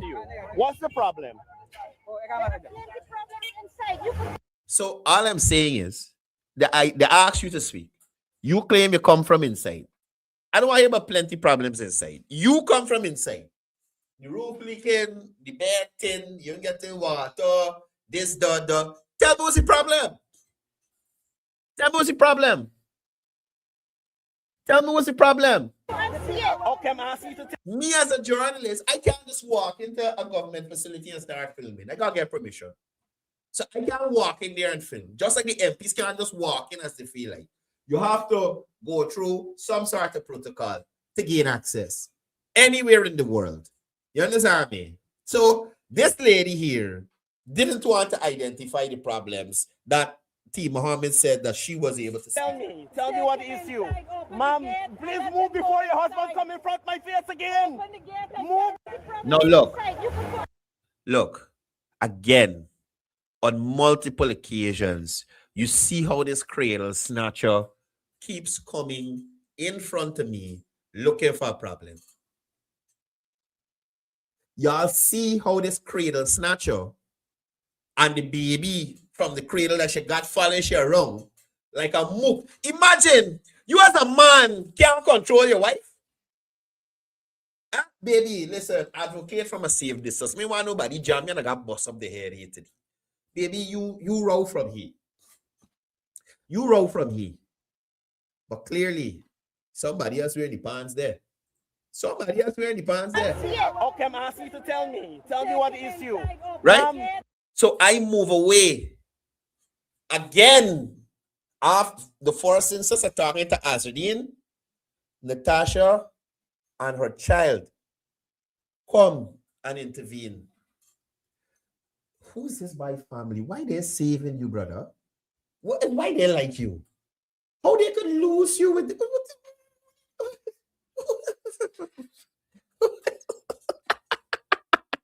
see that? But you see, I'm talking to the lady. Natasha St. Louis comes again and interrupts my interview. And her husband can't control her or say anything to her. Look at the expression on his face when I said, look your wife again. Look your wife. Please move before your husband come in front of my face again. Move before your husband. Look at the stupid look on his face. Because he knows that indeed. Come in front of my face again. Look at this brother. The look of stupidity on his face. He can't control his wife. He can't control his wife. So for him to play around with me when she's actively interjecting herself and putting herself in some sort of situation that could end up being dangerous, because he want to fight for she, I don't want no problem. You understand? But again, I'm asking, where is this boy family? This 17-year-old boy missing how long in a marriage and all kind of thing, and nobody looking for him? You mean to tell me this boy walking by the bush by himself and an old tiger snatch you up and nobody ain't going to look for you? The old tiger snatch up this young Afro Guyanese and nobody is searching about it? Oh, man. Oh, we got to do better. But I just want you all to look at the look on this little boy's face as his wife continues to defy him and put herself in danger, and there's nothing he can do about it. Look at him. Move before your husband come in front of my face. Move before your husband come in front of my face. You saw me stand up here? Look. What?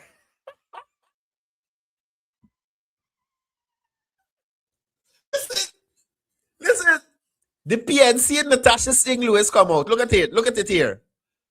This is a Valda Lawrence move. If you remember at Ashman's building on the escalator when James Bond, the blackish here, and looking like Jesus Christ, I associated with this worries here. Y'all remember that? When James Bond couldn't believe, well, hey, this is me party, and Valda cussing that guy on the step and one fight. This is how to Valda playbook. Look. Your husband come in front of my face. Move before your husband come in front of my face. You see? I'm moving. What you gonna do? You understand me? She come in my personal space. Come in my porn. I'm moving. What you gonna do? What the husband watching shit? Girl, I's a fine man. I's a youth man. Is we involved with me in? If this man cough me in the head or something, if I try for tackle it. Women, y'all have to stop putting men in these precarious positions. You gotta stop putting men in these positions. Now, let me set a man to decide, I gotta defend my wife. And I get some good thumb from me yesterday for touching me wrongfully or engaging me wrongfully. What would have happened? You gone home scot-free like how easy. He get thump up unnecessarily. You could see the frustration in this man's face. He know what to do it himself. He's like, oh God, this woman. When she done, somebody gonna beat me. Somebody gonna beat me. Jesus. Let me go again. You are talking about what your wife. Watch. You are talking about what your wife. She's coming. You see talking about what your wife. He can't answer because he as a man knows my wife doing BRS. He as a man knows that my wife is doing BRS in the place. And wherever she get, she may have been looking for. Not saying that I wanted to do her anything. But let me say they didn't have as patient Guyanese as me. You'd have been looking for trouble. You understand? So, even when I say it, you look at your wife, he can't answer because he sees you doing bearship and this. Y'all hold on a second for me, please. Just a second. Jeez.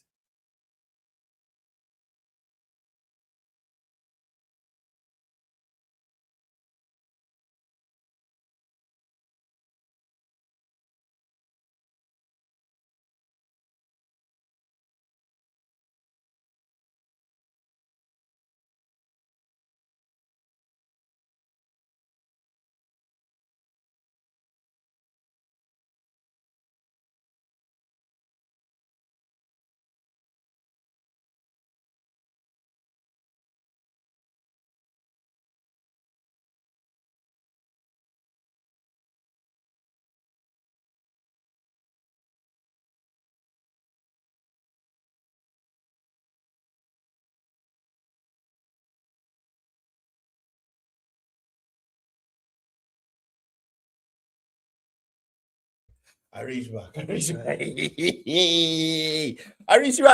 Let me go. So, like I was saying to you, you could see that this guy was not happy with mother's behavior. You understand? Wasn't happy. You see what I'm talking about what your wife? She's coming to. Yeah, you see the smile, the smirk on the face. He know that his mother operated wrong. How Natasha pull this? How she pull this off?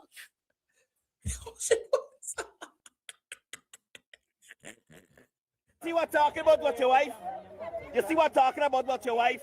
She's coming to me. You see he laughing and turning away because he knows they're trying to cause a problem. Odessa running in my face, Natasha running in my face and all this stuff is hoping that I would have thumped one of them, but I don't hit women. I'm not into that. I'm not into that. If your husband had stepped out of line, you understand? And I'm gonna show you how the husband took this thing to another level. I'm speaking to the woman that she asked me to speak to. Ma'am, good day. Mr. Mohammed asked me to speak to you. Could you tell me what are the problems you're facing? Go inside and see. That is not how it works. You're saying that they have problems, identify them to us, let us ask the minister, and we'll take it from there. Right? But you don't just walk into a government facility or even a private facility. Somebody home in the yard, you can't just walk in there. There must be some protocol. Despite whatever the complaint is, there must be protocol. So it's not about going in and see. You are there with the win party. And, this issue is so ticklish, you have to watch how you talk about it. Because on one hand, imagine, I am not saying that, okay, on one hand, indigenous people choose to live where they want, right? Wherever, whichever hinterland community, this is where your ancestors were, or where they used to dwell, and this is where you guys decide to live. Okay. All I'm saying is, because of your location, it makes it extra difficult for you guys to have the same services that are available on the coast. Access to high-level hospitals. So only in townships like your Bartica, let them, you're going to have the big hospitals. But in the other areas, it's health centers and health huts. And at those health centers and health huts, certain procedures you can't do there. You have to go to a big hospital.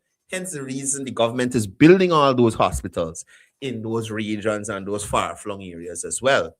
But imagine you are living where you want. You're free to do that. Because of where you're living, it is not as easy for you to have access to these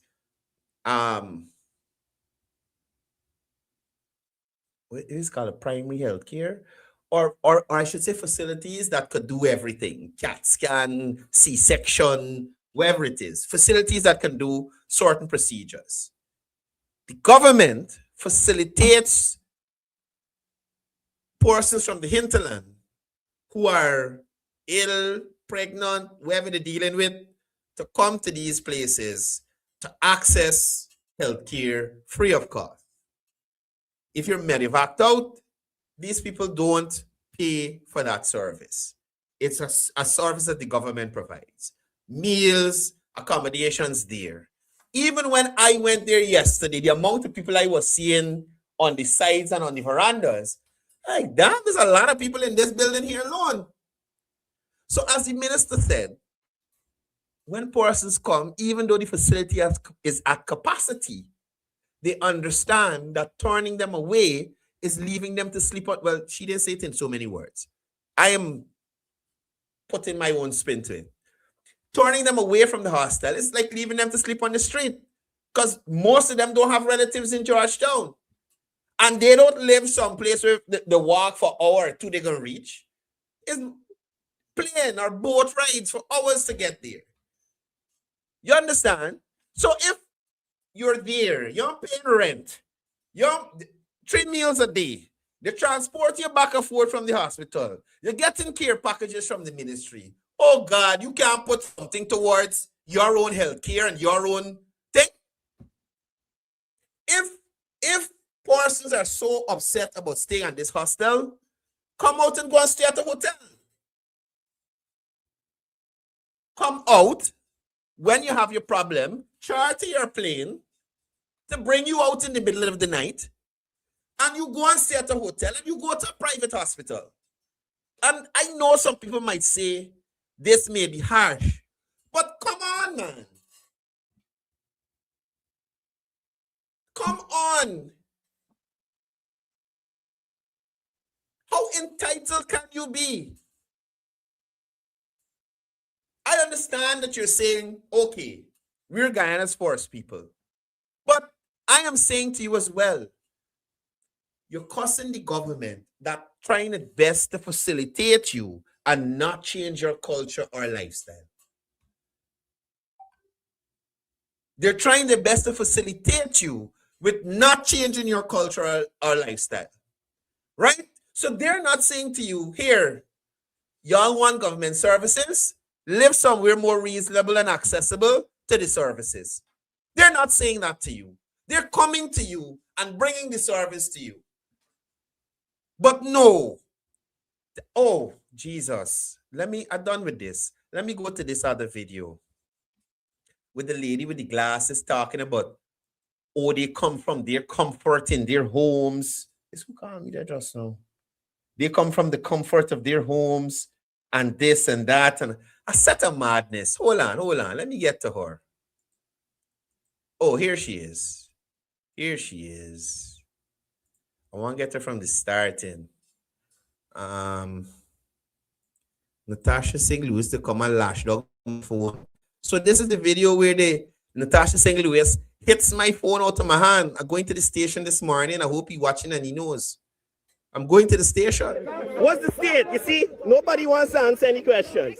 Sure, So let me hear what's the... This lady here decided to speak. Now, I have been reliably informed that this lady is, I think, from Region 1.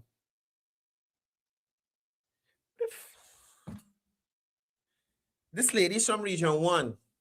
Used to be in the nursing program, and due to her having a bad habit, get kicked from the nursing program. So now she ready to cuss the government. You understand? All these people got their own little crazy story going on, you know. I hope I see her again so I could corroborate the story. So let's listen to her a little bit. Problem. I don't know. I'm here because I'm concerned of my Aboriginal brothers and sisters. It has been a long time with the indigenous people have been treated like dirt. Okay. They've been treated like animals. The indigenous people getting treated like dirt and like animals. A portion of the LCDS money going to them. Presidential grant, prime ministerial grant, from the last minister to the current minister, initiatives in these communities to upgrade them, learning channel in the area, internet. Minister Kroll was just on this very program talking about homes for the indigenous people, people with disabilities, the elderly and vulnerable people in the hinterland. And she talking about dirt and get treated like and all kind of thing. That's how unrealistic some of these people are.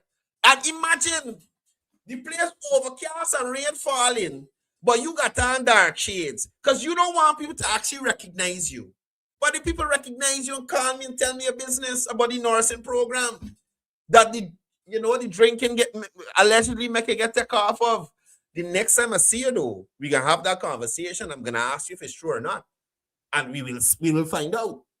And we are not being getting anywhere. They ain't getting way concrete roads in indigenous villages, aquaculture in the indigenous communities, tractors, trailers, water tank, well, solar farm. And you out here hollering, oh, y'all ain't getting nowhere, nothing ain't going in your favor. First and foremost, if you go behind this space here, behind to the back there are buildings that host men and women, which is most of them are patients. And we as indigenous people find it very disrespectful that you're going to bring us out from a clean environment in the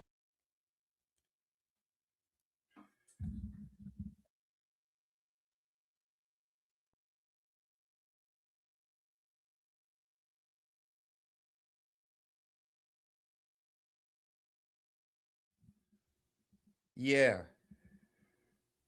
So as I was saying, interior and put us in dirt. Ma'am, Go to the back there. just hold on a second. Hold on a second. We got rewind. Hold on a second. Right? So we listening. Just hold on a second. Somebody brought you all here. Nobody brought us. You just said so. She just said so.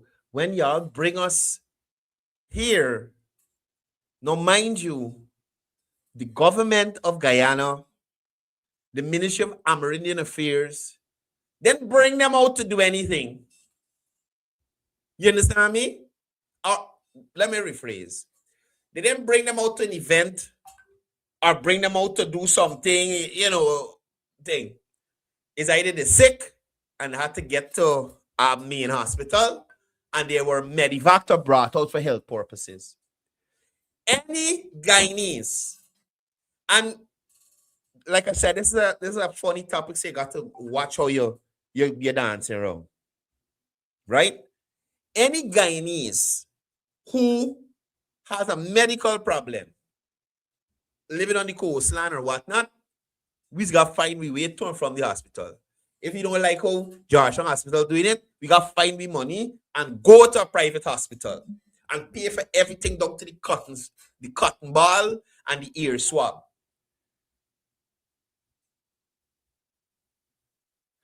Carlo. Anyway, you have to go and do it.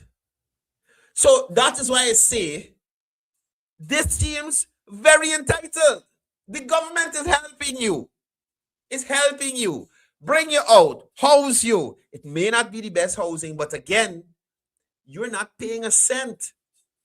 So if you want a Springfield mattress, go to Marriott. Go to Marriott. You go and rent a room at Marriott or go and rent a room at Pegasus. And you go there from there back and forth and do your hospital run-ins. But listening to this woman, I am like, what? And you can't say what you want to say, but Brought us out of our clean environment. I'm just trying to find out. Go ahead. Okay, ma'am, your husband, please. This one again. What is wrong with Natasha St. Louis? What is her obsession with me? I don't like older women. I am saying this now. I am talking to this lady. And as I turn, Natasha St. Louis lurking over my shoulder like a kataka.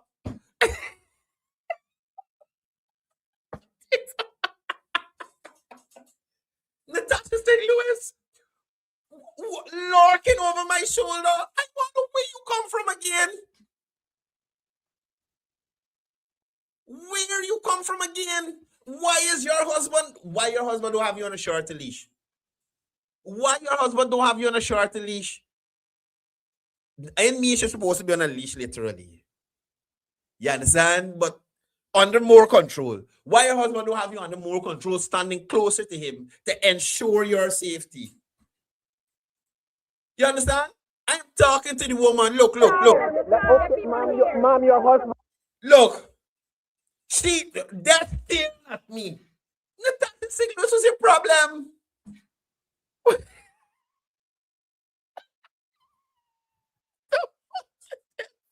What wrong with this lady? This lady stand up. Still, there's a force I feeling like watching me on this side. Let's see what's happening on this side. What's this? What's this force? What's this force I feeling on this side? When I spin, Natasha watching me like a kataka. I said, this is madness. This is madness. Oh, she get a young man. Oh, she get it. Oh, she get it. Please, back up. Go ahead. Please just shut your mouth so she can talk. Now, at this point, this is where the guy, Natasha, comes to me again. And then her husband comes and snatches my. You understand? Come and snatches my phone. And your boy had to show restraint. Your boy had to show restraint. I'll not bother with him and not engage him. A lot of restraint. A lot of restraint. Right? Now, I know we're going over time today, but I really wanted to get into this. I wanted to show y'all this next aspect, but with Azudine. Me and Azudine actually having a conversation for the first time. Is this one? Oh God, that's the warrior. There's a warrior. Who's this? Okay, okay. So this is where it continued after the guy hit my phone. Ma'am, can we continue, please? Can we continue, please? Is there coming? Your wife coming to me, brother? You see, he was fighting. Look, yes, ma'am. Anyway, I was just asking you. You said they brought you out here. I'm asking if the ministry brought you out here. I'm just asking you. Go ahead. Okay. Oh, Jesus. The situation is so weird. You really got to watch what you see. Because they got sick people right in tongue that the government don't collect and bring no way to no hospital unless they call an ambulance. Right?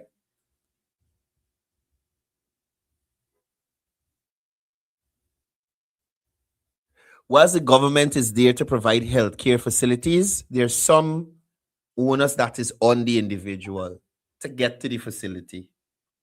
They may facilitate you. Why are you calling this morning? Everybody calling this morning. What are they calling for? This life still going on. Hello, good morning. Call here on the live.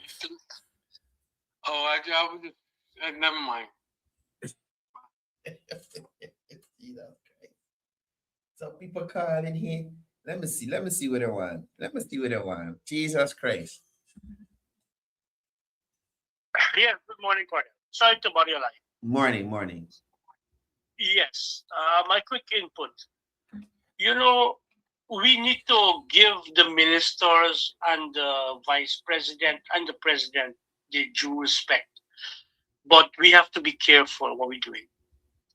These people are out for one agenda only. They have a special agenda. And you saw that clearly. Only a group of people do that. Let me ask you a simple question. Is there any other facility to accommodate any other race in Georgetown? If someone comes from Tilling Quarantine to do a business in Georgetown, let's say any other race, Indian or African or whatever, is there any facility to take care of them? I don't know, enlighten me, please. That's an excellent point that you're making. No other race has some place where if they come from somewhere far, they can go and stay free of cost to have 3 meals a day and, whatever else they need. That's a very good point that you're raising. So that's what I'm saying, and these are we got to have them. They are our forest people, and we don't have a problem with that. But did you see what kind of behavior they have? It doesn't matter how much you give some of them. They turn back on you. Right? That's one of my points. And next point, as I mentioned, we have to be careful because there are some snakes that are employed in the government system. And their only job is to bring down the government. Doesn't matter how good the government do, what good the government do. Their only job is to bring the government down. Yeah, there may be some of those in some of these ministries. I agree. It's very, very serious. It's very serious. Yeah. And the ministers and they're working day and night trying to make Guyana a better place. And you have a few corrupt citizens who will just try to bring everything down. And it's so sad. And let me ask a question. Maybe it's illegal, I don't know. But I want to ask a question. Why does the government have to give opposition people cash grant too? Why can't it only be for PP members? Okay, you don't know who voted. There should be a system in place, I think. First of all, not everybody that supports the PVP is a PVP member. So you can't just go on membership cards. And secondly, there's no way for the government to know exactly. There might be PVP people who vote for Mohammed's during the last election. There's no way for you to know. Remember, it's a secret ballot. Nobody's name is on the ballot. We have to put something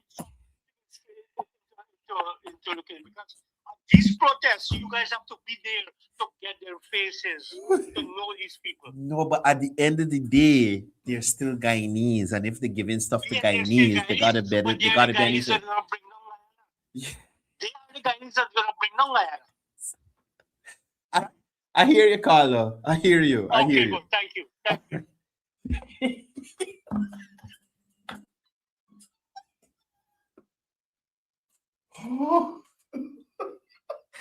No, the man had some good points.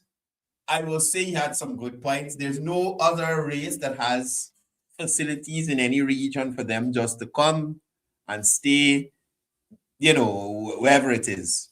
But in relation to the cash grant thing, the PPP can't give its supporters, its members only, because as I said, not every body that voted PPP is a member of the PPP, right? Like a card carrying member. So that won't work. And again, there's no way for you to know who exactly vote for who, unless somebody takes a photo of the ballot and the face in it too, because you can take a photo of any ballot. You don't know who voted on that ballot. You understand? So there's no way to differentiate between supporters. And that is something interesting, because with the PNC initiatives, there was always a way to leave out people. So the boat, buses, and bicycles, you could have gone to communities that are sympathetic to the PNC and share out bags and bicycles. And in some cases, with the buses and the boats and the buses used to pass certain areas that were allegedly thought to be PPP supporting, and only pick up school children in the PNC aligned areas. You understand? So, when you hear people from the PPP administration speak to the PPP having initiatives and programs that can't discriminate between who vote for who, this is what I'm talking about. Just as in Because We Care. Remember, they took that away and replaced it with book, boat, bus, bicycle, and bullshit. Bullshit was the main thing. You understand? But in the distribution of those things, you could have been biased. There was an ability to do that. But with the Because We Care, every student, public and private, once you're registered, you are entitled. You understand? And that's the kind of policy you get from the PPP. Holistic, far-reaching, across borders and boundaries in terms of ethnicity, religion, and that kind of thing. You understand me? Anyway, let me get to Azardine. I ain't able with this lady. I ain't able. I've been on here a little while now. I know y'all got stuff to do. So, after the lady gave us her thing, I ended up getting an interview with Azardine, right? And this shows you, when it's unscripted, you can't get him to talk. Right? You can't get him to talk. Or you can't, or he will talk, but you see the level of stupidity by the fugitive offender.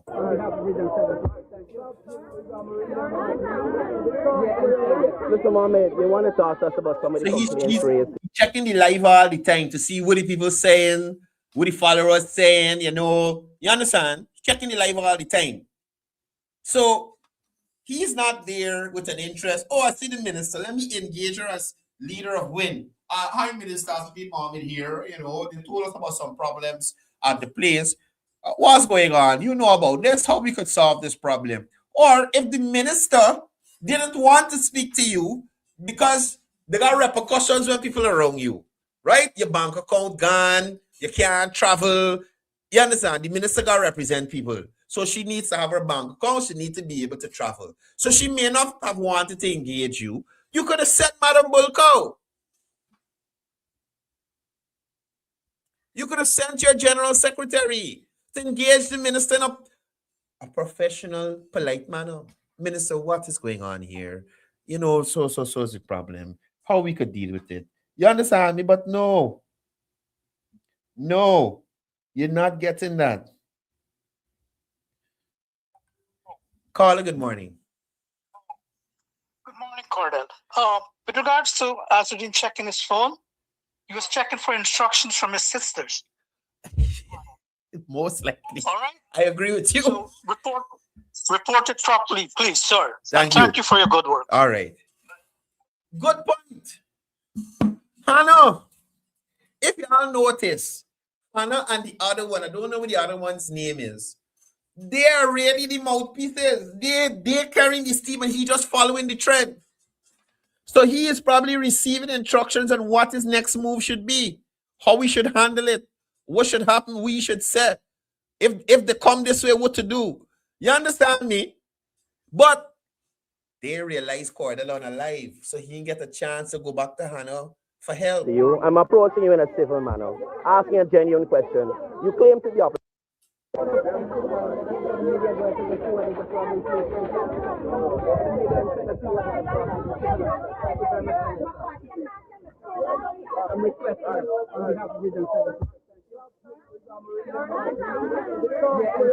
Mr. Mohammed, they want to talk to us about some of the complaints raised to you. I'm approaching you in a civil manner, asking a genuine question. You claim to be opposition leader. What were some of the issues? Ma'am, just a second. Y'all see why they say certain things, why they say. Listen, I like crack joke, but my jokes are factual. Right? You see why they say creative, I mean? Anyway, let me continue. Mr. Mohammed, what are the issues that were raised here? Number one, the meals. The meals is a major issue. Okay. For our brothers and sisters here. Number two, the free meals. The free meals is a major issue that was raised to Azradine. The free meals, right? The mattress is thin like this. The mattress at the place where they're coming and stay free of cost, sometimes for extended periods of time. You're complaining about the mattress that you're paying for, that you're staying at the place for free. They said actually when you lie on it, it's like you're lying on the bed frame. And they're very close to each other, the bed frame. The bed frame them close to each other because persons coming on rapid and the ministry not trying to turn away anybody. So they move the bed frames closer together so that when they buy new bed frame, they could put in and house more people. So they ain't got turned away nobody. Right? The bed is very close to each other. Infested by rats. Well, I mean, okay, I understand you say that it's infested by rats. That's bad. But what I'm saying is, I might be a clean person, fugitive offender, and you may not. Right? So if the two of us in the same place, and are literally two of us, 50 people in this place clean, the other 50 people, they just don't give a damn. You understand how things could go, right? You're not in your personal space. You understand? You could tell people, hey, keep your area clean, but if they don't, what can you gonna beat them? And this is what I'm saying with these people. They don't even take the time to understand the dynamics of what is going on. You have various indigenous people from different communities, different tribes, different way of life. Oh, brother. Oh. You gotta flush the toilet with bucket. Okay, that's bad. They even have wheelchair. That's bad. They gotta flush the toilet with bucket. Anyway, I ain't gonna add the piece. Let me leave that alone. Let me continue. Isn't there for amputees? No wheelchair for amputees. Now, all I'm saying is, this is not a healthcare facility. I understand that they have persons who are coming from the hinterland to seek medical attention who are staying there. But understand, this is not a healthcare facility.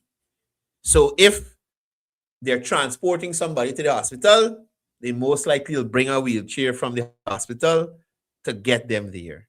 You understand? Or however. But again, not a healthcare facility. Right? We We got water problem. Water problem. Okay, a legitimate concern. Shortage of water. There's a lot of problems in there. So could you say what's the capacity? Now, okay, identify the problem. As a member of parliament, did you take the time to do your due diligence to find out what's going on? What's the capacity? Is it overloaded? What's the arrangement between the people and the government? Who stands the expense? The average Guyanese in any township doesn't have this facility where we feel sick, we could leave our homes, go someplace, stay there free of cost, get food, transport back and forth from the hospital, and in some cases, transport back home when we feel better, with medication paid for by the government or the management of the facility. Realistically, come on, what world we living in?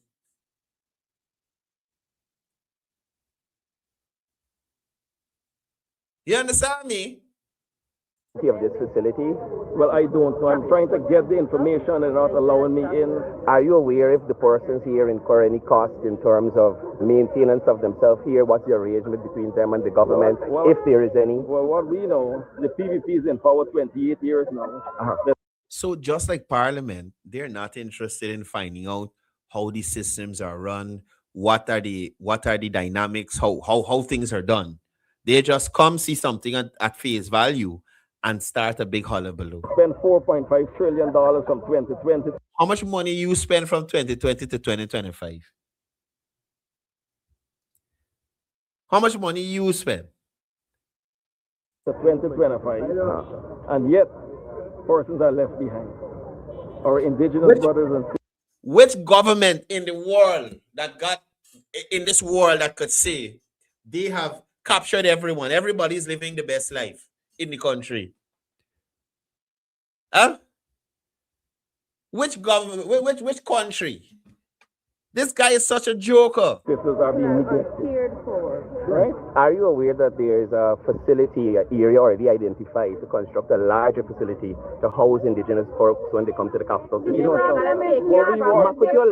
Mohammed to... No, watch. It is going off of the questions that he's expecting. So the minions on the side jumping in. This is their leader. This is their opposition leader in waiting. This is their financier. This is the man in charge, right? Our indigenous brothers and sisters are being neglected. Right? Are you aware that there is a facility area already identified to construct a larger facility to house indigenous folks when they come to the capital? Could you allow... We can't hear Mr. Mohammed no more, you know. We can't hear Azadid Mohammed anymore. The times when the seasoned MPs are supposed to speak, they don't speak. When it's time for them to shut up, they're running them out. Mr. Mohammed, could you allow Mr. Mohammed to speak? This is how they don't even have respect. Natasha St. Louis could have never tried it with Aubrey Norton. Natasha St. Louis could have never tried that with Aubrey Norton. You mad Aubrey Norton talking and you jumping and play, running your mouth? Let Mr. Mohammed speak. Mr. Mohammed, could you control your people? Are you the leader? Could you speak as leader, please? That's a valid question. Are you the leader? You think if Aubrey Norton out somewhere, right?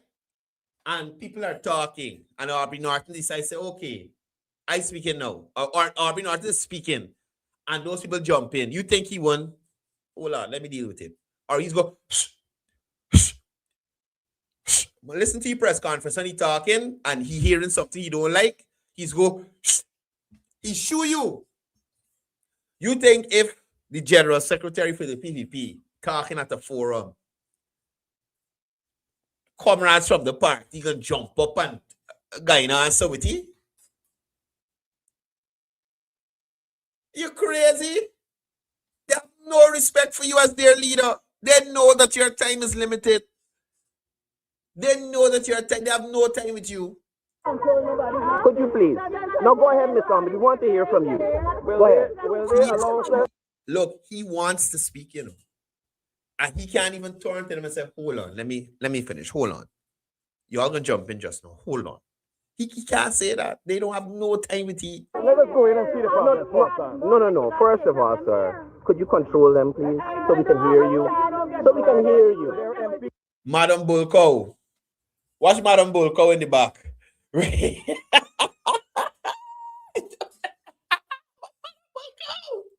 Look, Madam Bulko. She coming. Who controls MPs? I'm a member. No, they have a right, sir, but you are their leader. Y'all understand where I'm coming from? They are MPs under you. They're only MPs because you say so. You're the head of the list. You could remove them from parliament. So yes, they're members of parliament, but you are their senior, and I have no respect for you. No respect. And you're speaking. You're the lead and you're shouting over you, sir. We as media operatives would like to hear from you as the leader of the party. Look at how your general secretary is operating. She came and took over from you. How did I abuse her? You hear? Y'all could look at Mohammed's live. You could look at my live. You could look at Starbuck News live. I think Sheriff News Network was there. You could look at NCN live. At no point in time did I touch, assault, or abuse anyone there, physically or verbally. Right? Usually when I'm on this program, I give myself a little more leeway to probably call one and two people names and them thing. But when we in Livewire news mode, we keep it professional. You understand? And trust me, people may say I was aggressive yesterday. It depends on the forum that I'm in. If I'm around persons who are trying to intimidate me and drive fear into me whilst I'm doing my work, I will not entertain that. And I will have to take on a different persona that will forcibly, if may, get the information that I need. I will not be intimidated, especially by these people here. Of my mother on the live. I know what? I know your mother. Look who lurking in the car again. Look. You abuse the woman. How did I abuse her? Look who lurking in the car again. What is woman problem with this? What? Look. Jesus Christ. I miss it. Hold on. Look. This woman always watching me with serious eyes, and she husband nowhere around. What's it with Natasha St. Louis? What's it with Natasha St. Louis? Everywhere I turn, this woman staring at me with some serious eyes. I am worried.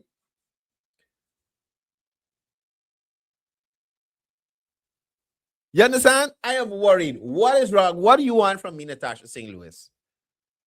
It seems like you're trying to put yourself in a problem for your husband to get in a problem. I really ain't trying to get in no problem with people. But if y'all push it to a certain extent, let the chips fall within me. Right? Let the chips fall within me. But I am saying it seems like you have an unhealthy obsession with me.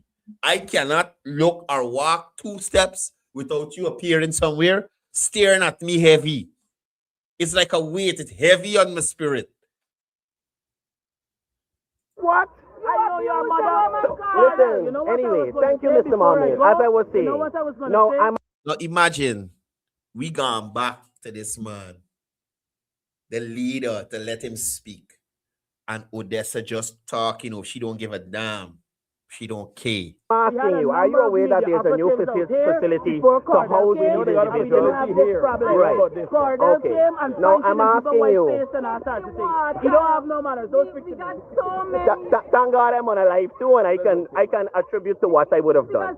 Now, Mr. Mohammed, as I'm saying to you, sir, you're not aware of the size of the facility. I understand. Could you allow me to pose my question to you? You're not aware of the size of the facility. Could it be the case that this facility is serving over capacity?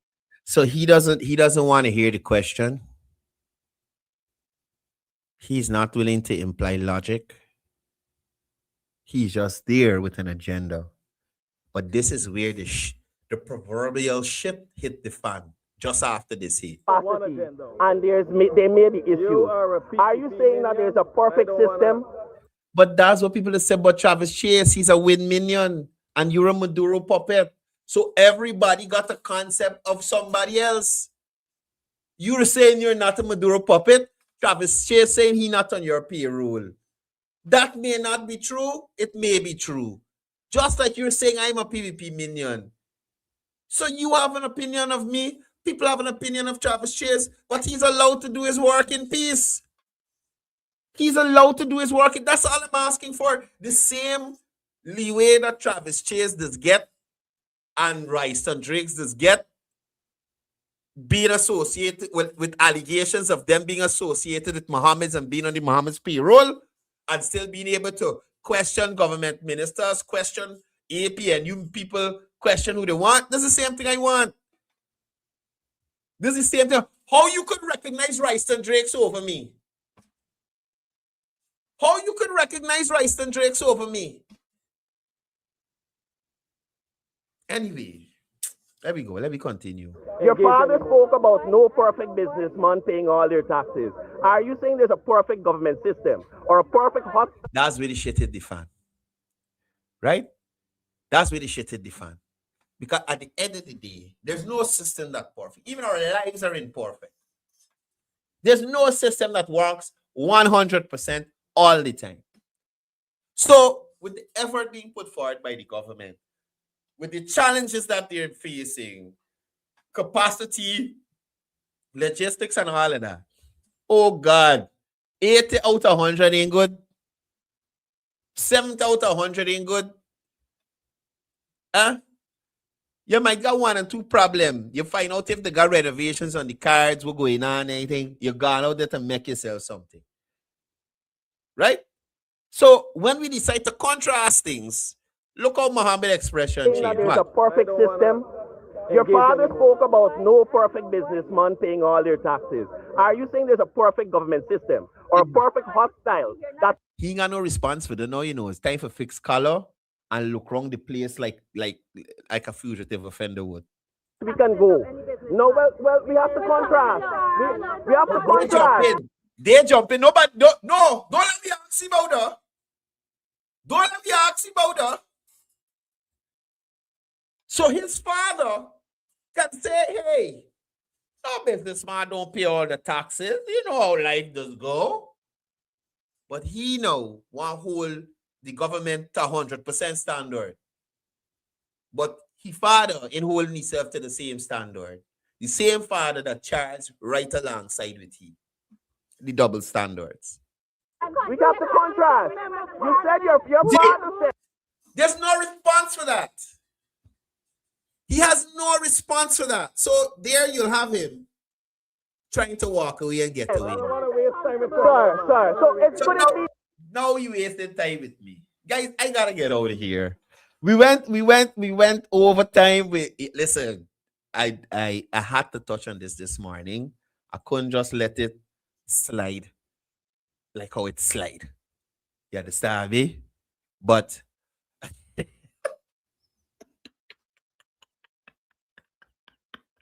I had to let Minister do his thing and then come and touch on this.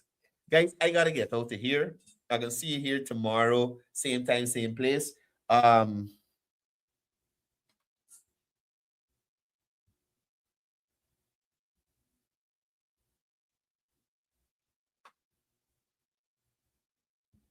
Some of y'all just come out the woodworks. Some of y'all just come out the woodworks. What story is this? Listen, anyway, guys, y'all have a wonderful day. Please be safe on the roadways out there. I'll see you guys here, same time, same place. We're working on some more interviews for you guys. We have Minister Onij Walrun scheduled Friday later this week or early in the new week. We still have Minister Manik Chan to get sorted out on the program. As those dates are set, We'll post them on social media so you guys can keep aware. And just as we did with Minister Colin Crowell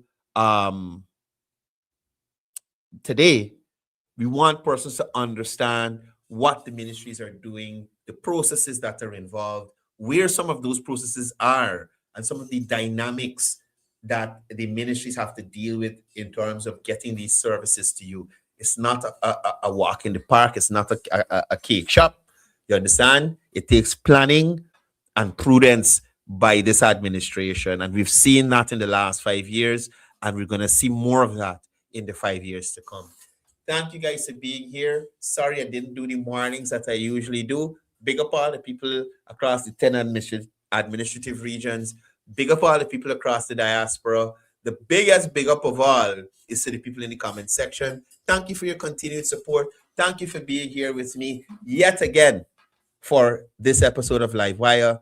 And as I usually say before I go, it's all about peace. It's all about love. It's all about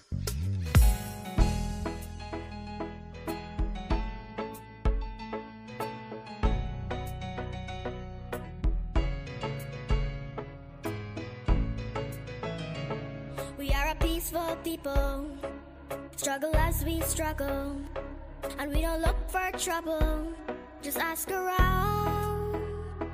But when outside faces from foreign places talk about taking over, we ain't backing down. We ain't giving up no mountains, we ain't giving up no tree, we ain't giving up no river that belongs to we.